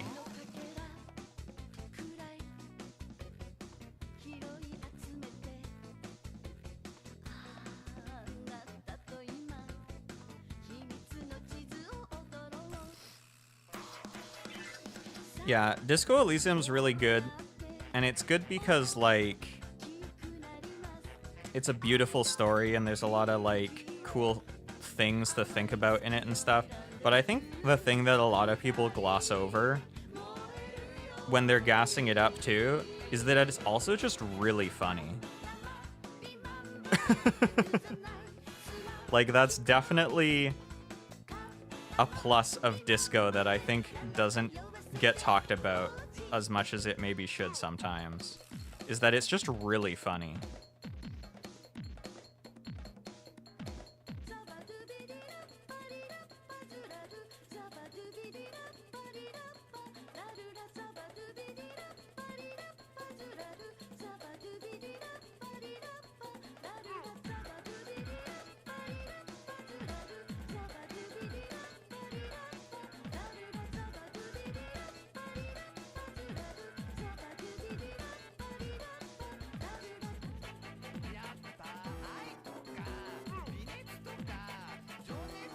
But yeah, it is nice that, like, although it has a lot of dice rolls, for the most part, like, you can just fail your dice rolls.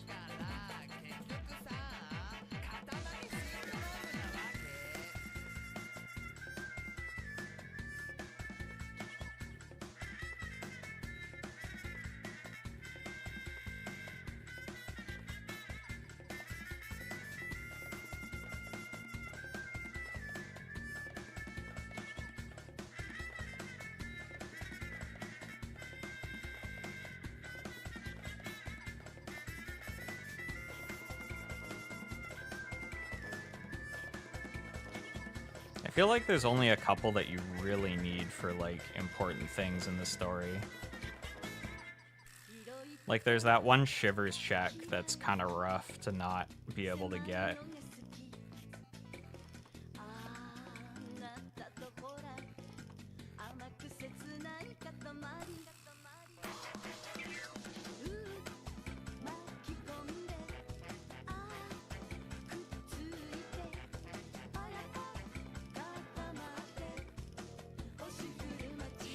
Those are all lined.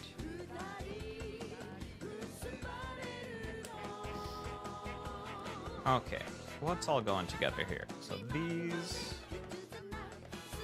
together.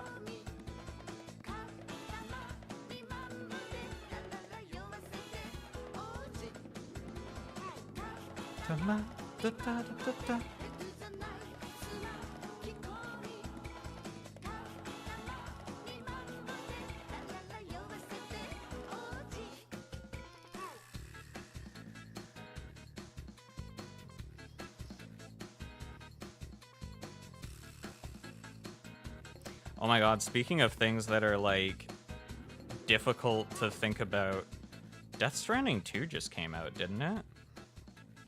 I kind of want to play it, but also, like, I have not finished Death Stranding 1.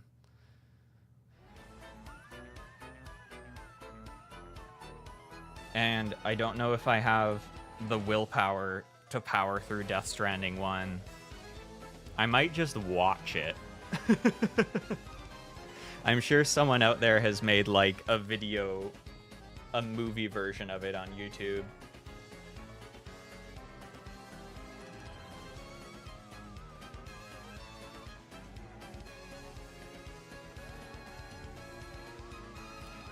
Oh my god, Vino, did you know that the entire Trails series is super on sale right now? Hint, hint.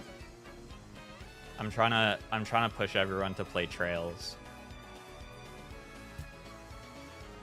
Although honestly, it's like a harder pull right now because Sky Remake is coming out in September, and I feel like that's gonna be a really good starting point for new people.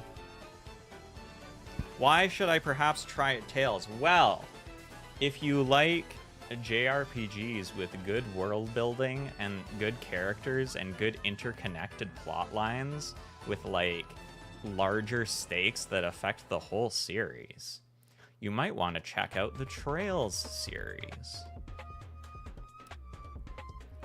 I really like Trails because the world in it feels very alive.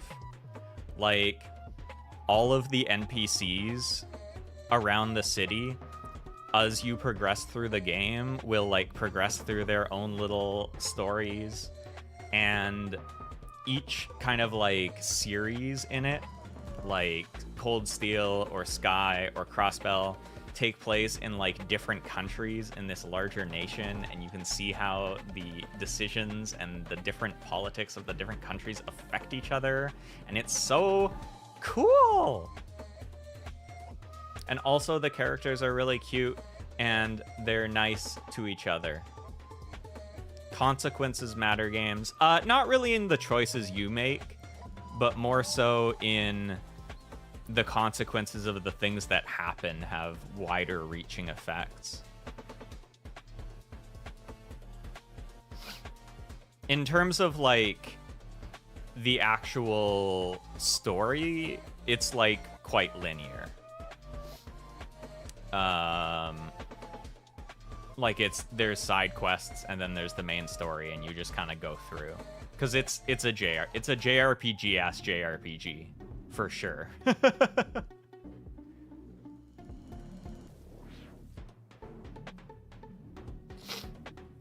But I really love it. I think it's a really neat, like, time period, too, because it's, like, kind of medieval, but they're also going through an industrial revolution, so there's, like, kind of also technology coming in, but it's all new and people are adapting to it. It's so good. So good. I love Trails. Okay, hold on. I need to find XB1. I got distracted. That piece. This is there are a lot of cute boys in it. Yes.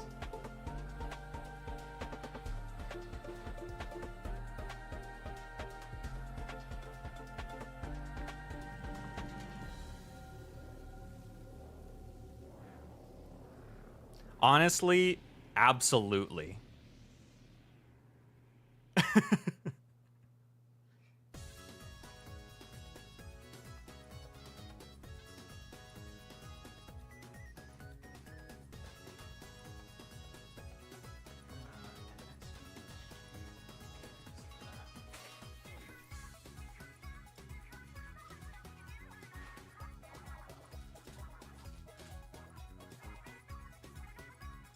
Where is that? Oh, up here.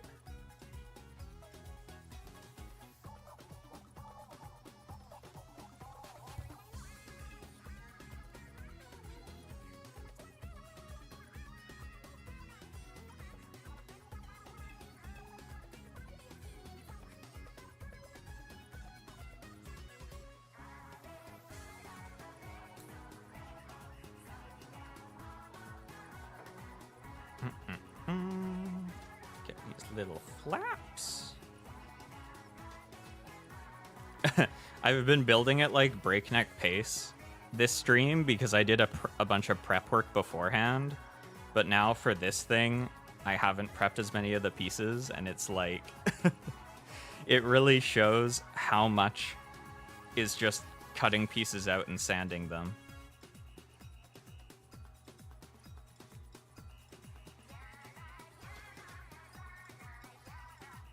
Yeah, I mean, that is the downside of JRPGs, is that they are a time sink and a time commitment, for sure.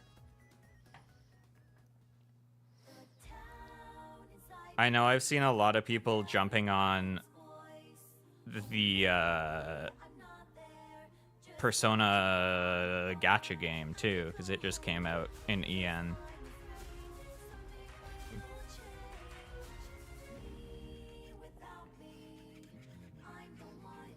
I feel like my Twitter timeline, as of like a couple days ago, has been like evenly split between people talking about the Subway Slammer in P5X and people talking about the horse girls in Uma Musume. There are two paths: horse girls or Persona. Monster Girl Quest. Yeah, Monster Girl Quest is ancient. There's a Persona gacha game? There is. And it just came out in English. I think it's been out in like Japan and China for like a year or more.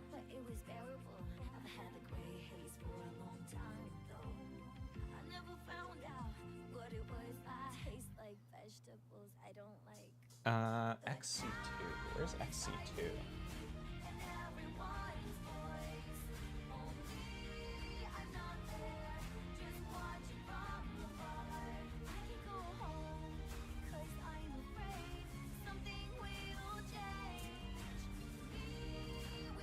Yeah, Monster Girl Quest is crazy because it's like when you first start playing Monster Girl Quest, you're like, oh my god, time to goon. Or it's older, so gooning wasn't a thing. You're like, time to joik off. And then you're like, oh damn, I'm invested in the RPG element. I'm invested in the quest. It's not even about the Monster Girl gooning anymore. It's about the Monster Girl questing.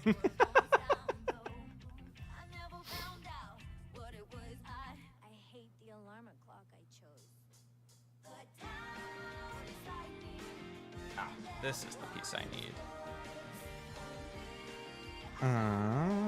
XC216, this one.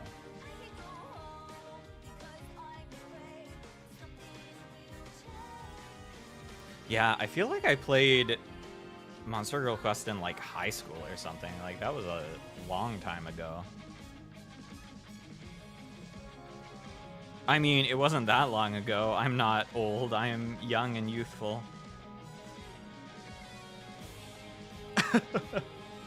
Makes me think I've been watching the Sajam Slam that's been going on right now.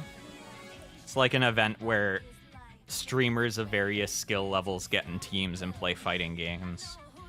But they've been playing Street Fighter 6, and there's this mechanic in Street Fighter 6 called Drive Impact, or DI, which is it's like an armored counter move, and the counter play you're supposed to do to it is that if someone DIs you and then you react to it, you can DI it back, basically. You can eat their counter move with your own counter move. But it requires reaction speed, which is kind of hard. especially if you're more old than young. Anyways, the place this story is going is that I've been watching the slam, and whenever someone properly reacts to DI, the whole chat just goes, "Oh my god, you're so young." You were so young just there. She's so young.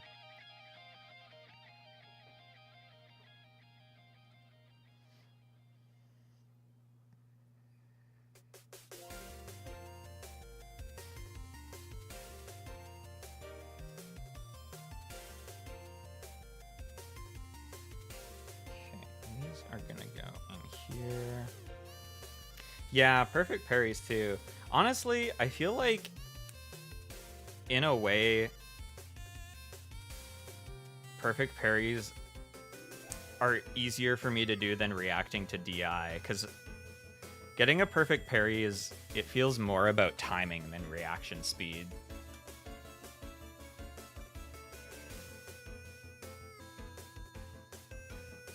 Unless you're like perfect parrying jabs or something, in which case, yeah, then it's just fucked up.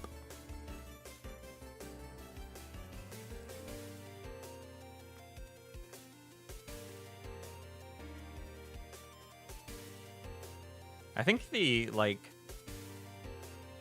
proper event for the slam is happening today, actually. It's been like the round robins earlier this week. Okay, I think we just need one more piece. From E? I have that here somewhere.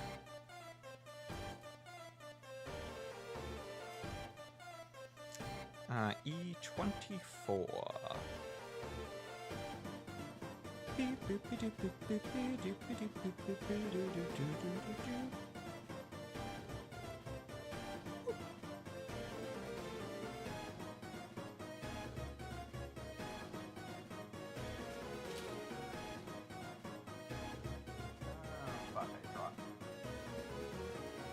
Time to go under the desk and find the tiny piece that I dropped.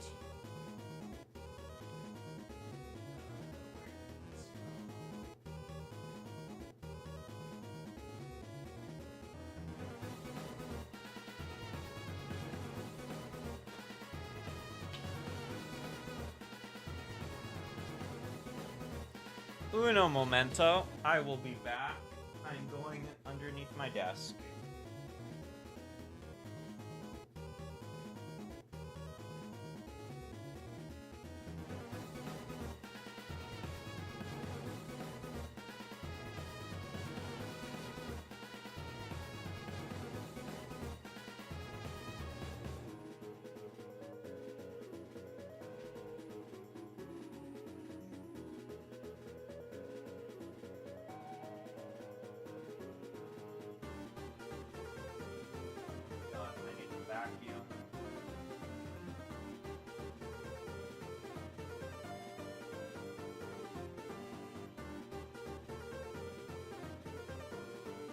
I found it. I really need to vacuum. There is so much cat hair under there.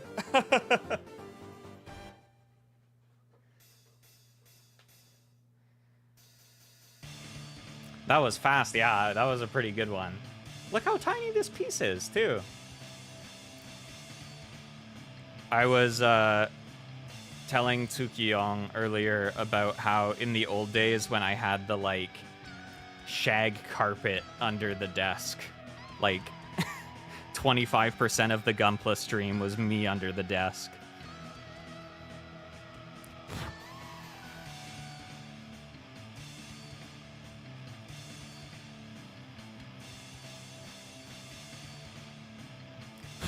It's much quicker now that it doesn't disappear into the forest of the rug.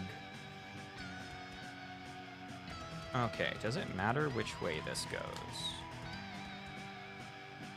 Yes. Okay.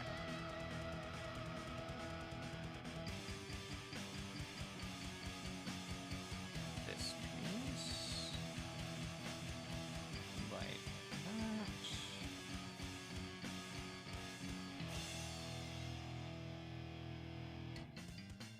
can't believe you ever had that under your Gunpla station. So the reason I got it was because, one, it helped insulate sound nicely for my downstairs neighbors, and two, it felt really nice to put my feet on, because I usually just have bare feet in my house. And so sitting at my desk was nice because I could run my feet through the soft, nice carpet. But the part where anything I dropped into it would disappear into the void was a bit of an issue.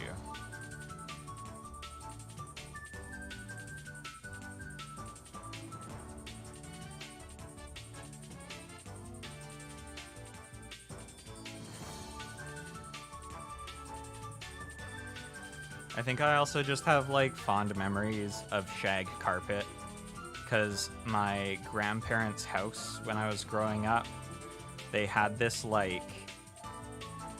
Honestly, like, in retrospect, I would never put this in my own home, but as a child, it was really cool.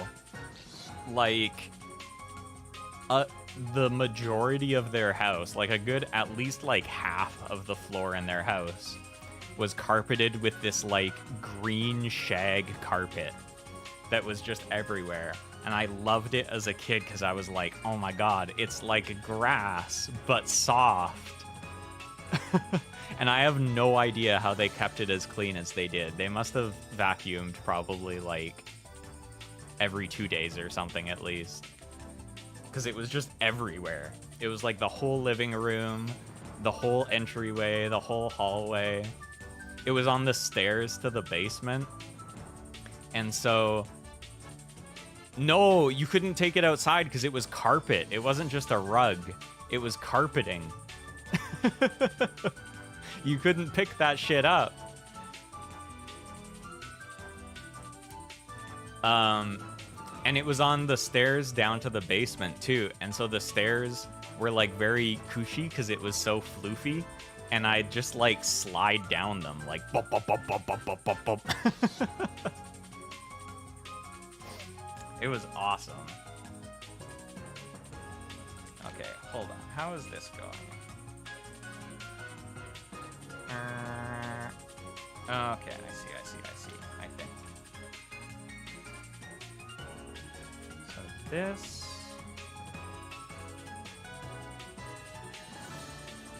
connects like...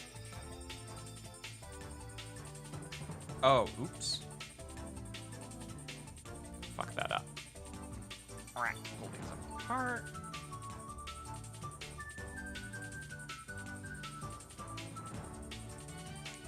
Like... this.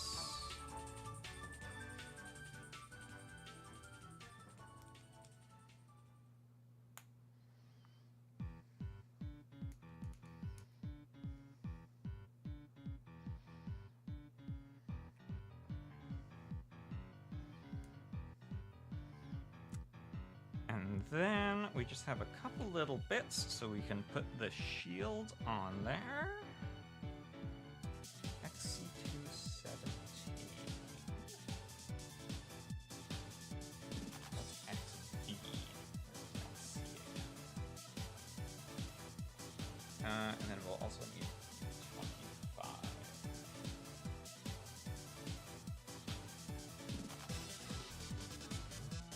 I just had E. Where did I put it?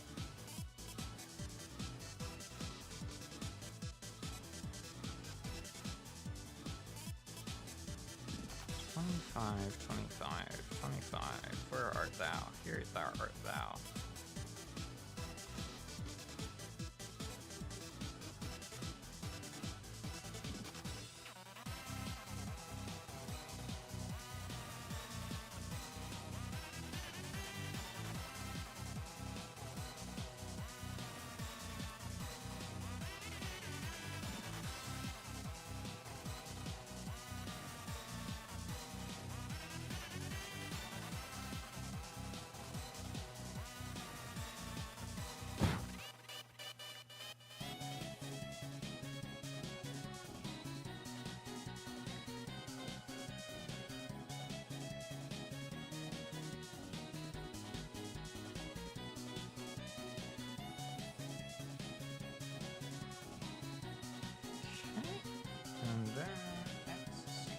Let's see, where did you go? That one. Here.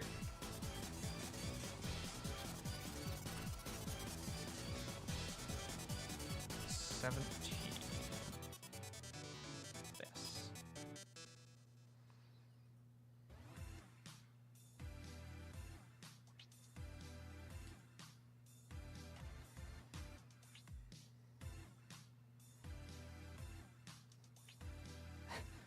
Once this stuff is together so it can hold the lance and shield, it's gonna look so cool, and it's not gonna be visible on the webcam literally at all, because it is gonna be way too big.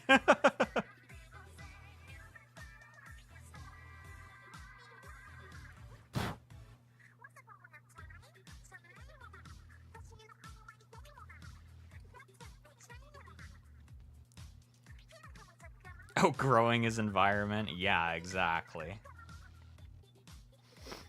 Honestly, even without the backpack done, I'm so happy with how this has turned out so far. The Tallgeese just looks so cool.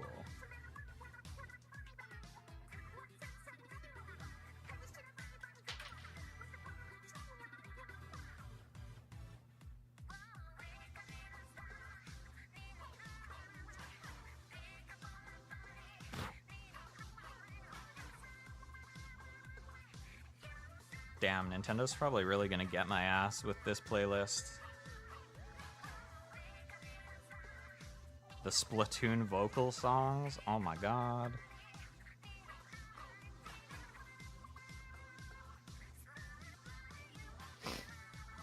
Honestly, it's kind of funny. I feel like Nintendo's very litigious. This is the full title of the Trails series again. Legends of Heroes, Trails in the blank, or Trails of blank. So, fair note, they are currently remaking the first game, which is coming out in the fall, which is Trails in the Sky. So, also, the first Trails game, Trails in the Sky, is really old. So it's good that they're remaking it. And the remake does look really good. So, as much as I do want to push people to get into it, so that's the other thing. Some of the games are kind of standalone. Basically, how Trails works is there will be series of games that are very much not standalone, but then the series itself can kind of stand apart. So Trails to Zero and Trails to Azure are the Crossbell saga, and they're pretty separate, although they do kind of spoil things for Sky. Trails of Cold Steel, at least the first two games, can totally stand on their own. And then Cold Steel 3 and 4, you start kind of needing prior knowledge. But the reason for this is that each series takes place in a different country. And so they kind of have their own plot lines and their own groups of characters that they follow. Like, the first game I played was Cold Steel 1.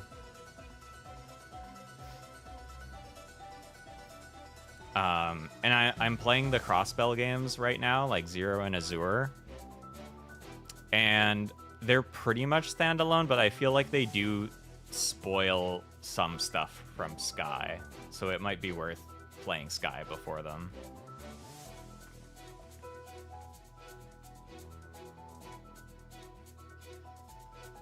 But Cold Steel 1 is like a pretty good starting point, honestly. There's, as you can expect, there's tons of arguments online about what order to play the Trails games in.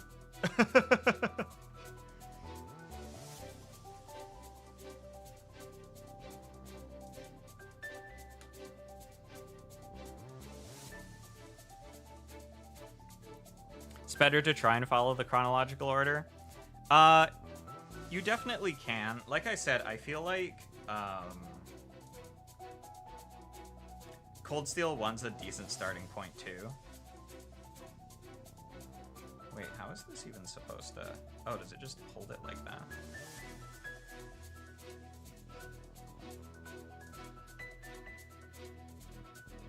Right, then...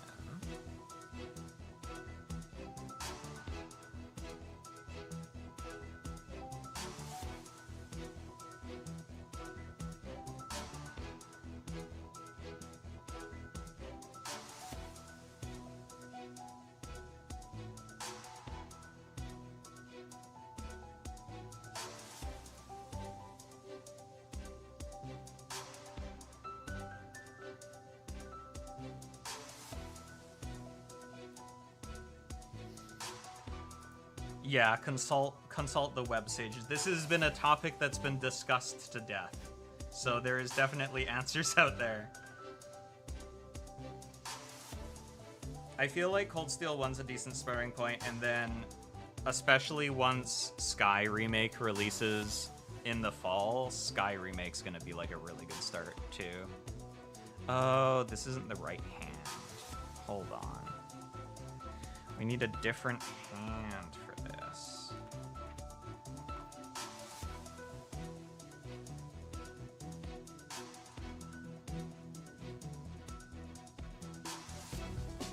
X2. X1. Oh yeah, no, X2.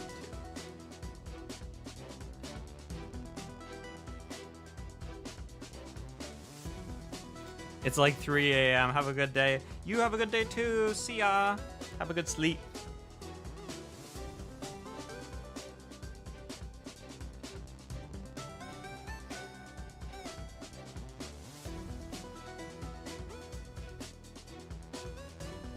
I feel like you honestly could start with Trails to Zero as well. It's just like the protagonists from Sky do show up in it. And so you miss out on a little bit from that. And they kind of like resolve a character arc with a side character that was in Sky, which is like, if you haven't played Sky, you're like, okay. But Cold Steel 1 and 2 are like pretty much totally separate.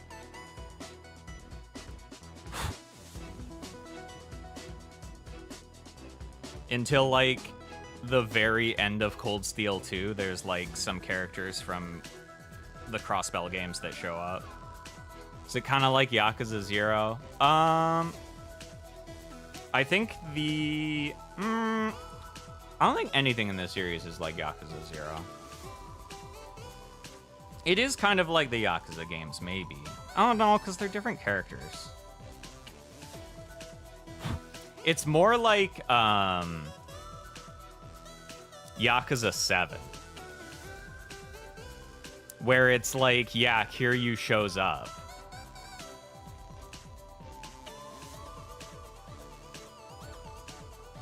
Like in Yakuza 7, it's part of the series, and Kiryu shows up. But like, technically, if you haven't played the other games, you're just like, oh, that's Kiryu.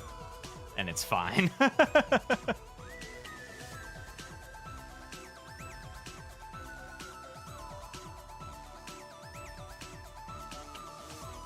Okay, so these fingers. Oh, shit, I need to sand them more.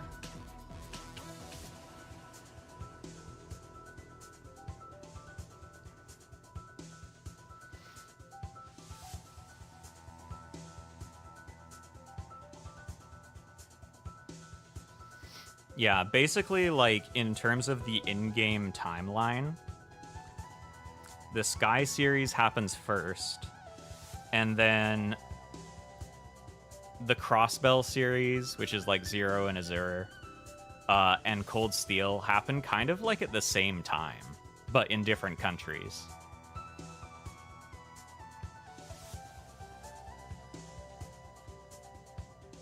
Like, the events of Azure are happening at the same time as, like, Cold Steel 2.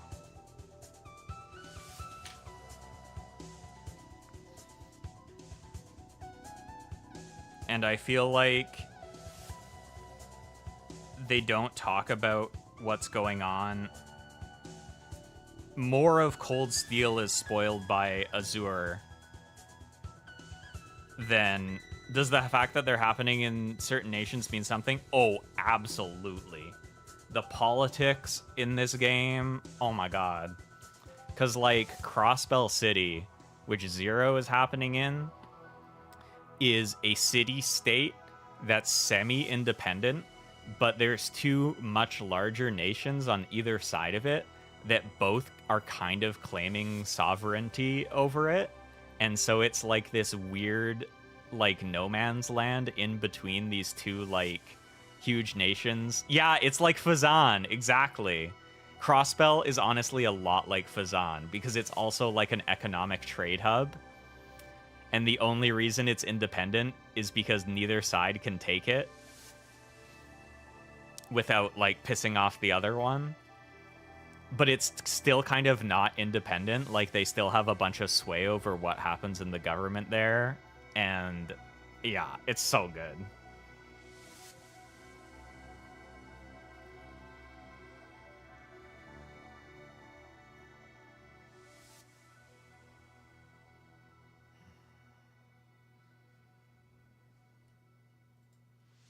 Legend of Galactic Heroes bone is tingling. Yeah, honestly, there is kind of some...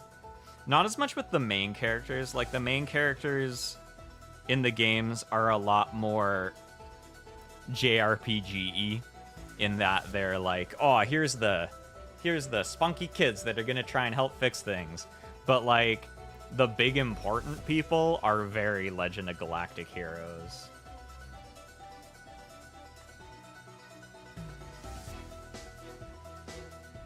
Gileath Osborne is so Galactic Heroes.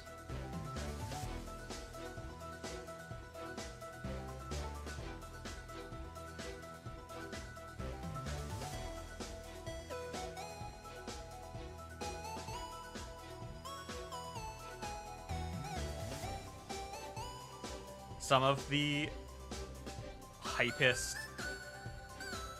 hypest moments in playing Azure so far is that there's this peace conference and it's just these politicians sitting at a table and, like, sniping at each other about certain issues, and I'm like, this is the fucking best.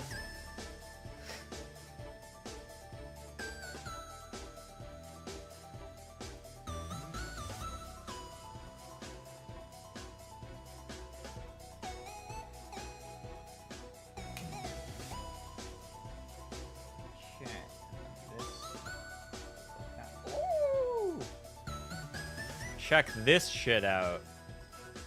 Oh, it is so not working on webcam. Lance!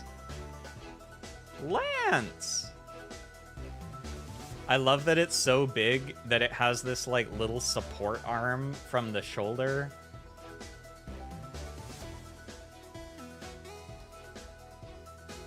Oh, it's sliding out of his hand. Get a good grip on that shit, bud. It's just poking the webcam. Alrighty, I think that is a good spot to wrap up for today.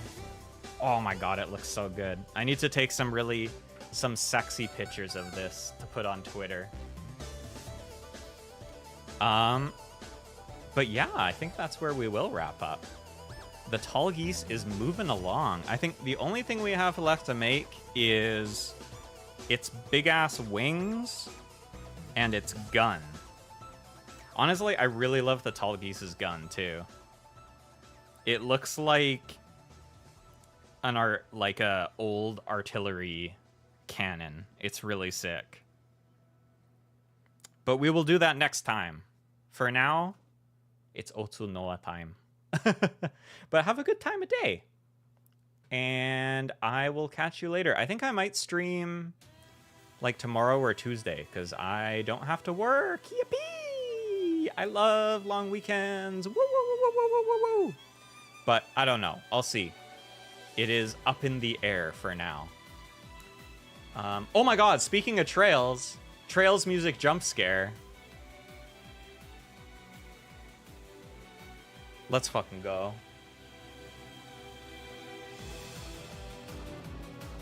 This is the battle theme from Zero. Woo, boom, boom, boom, boom, boom, boom, boom, boom, boom. Do, do, do, do, do. Okay. Okay, bye!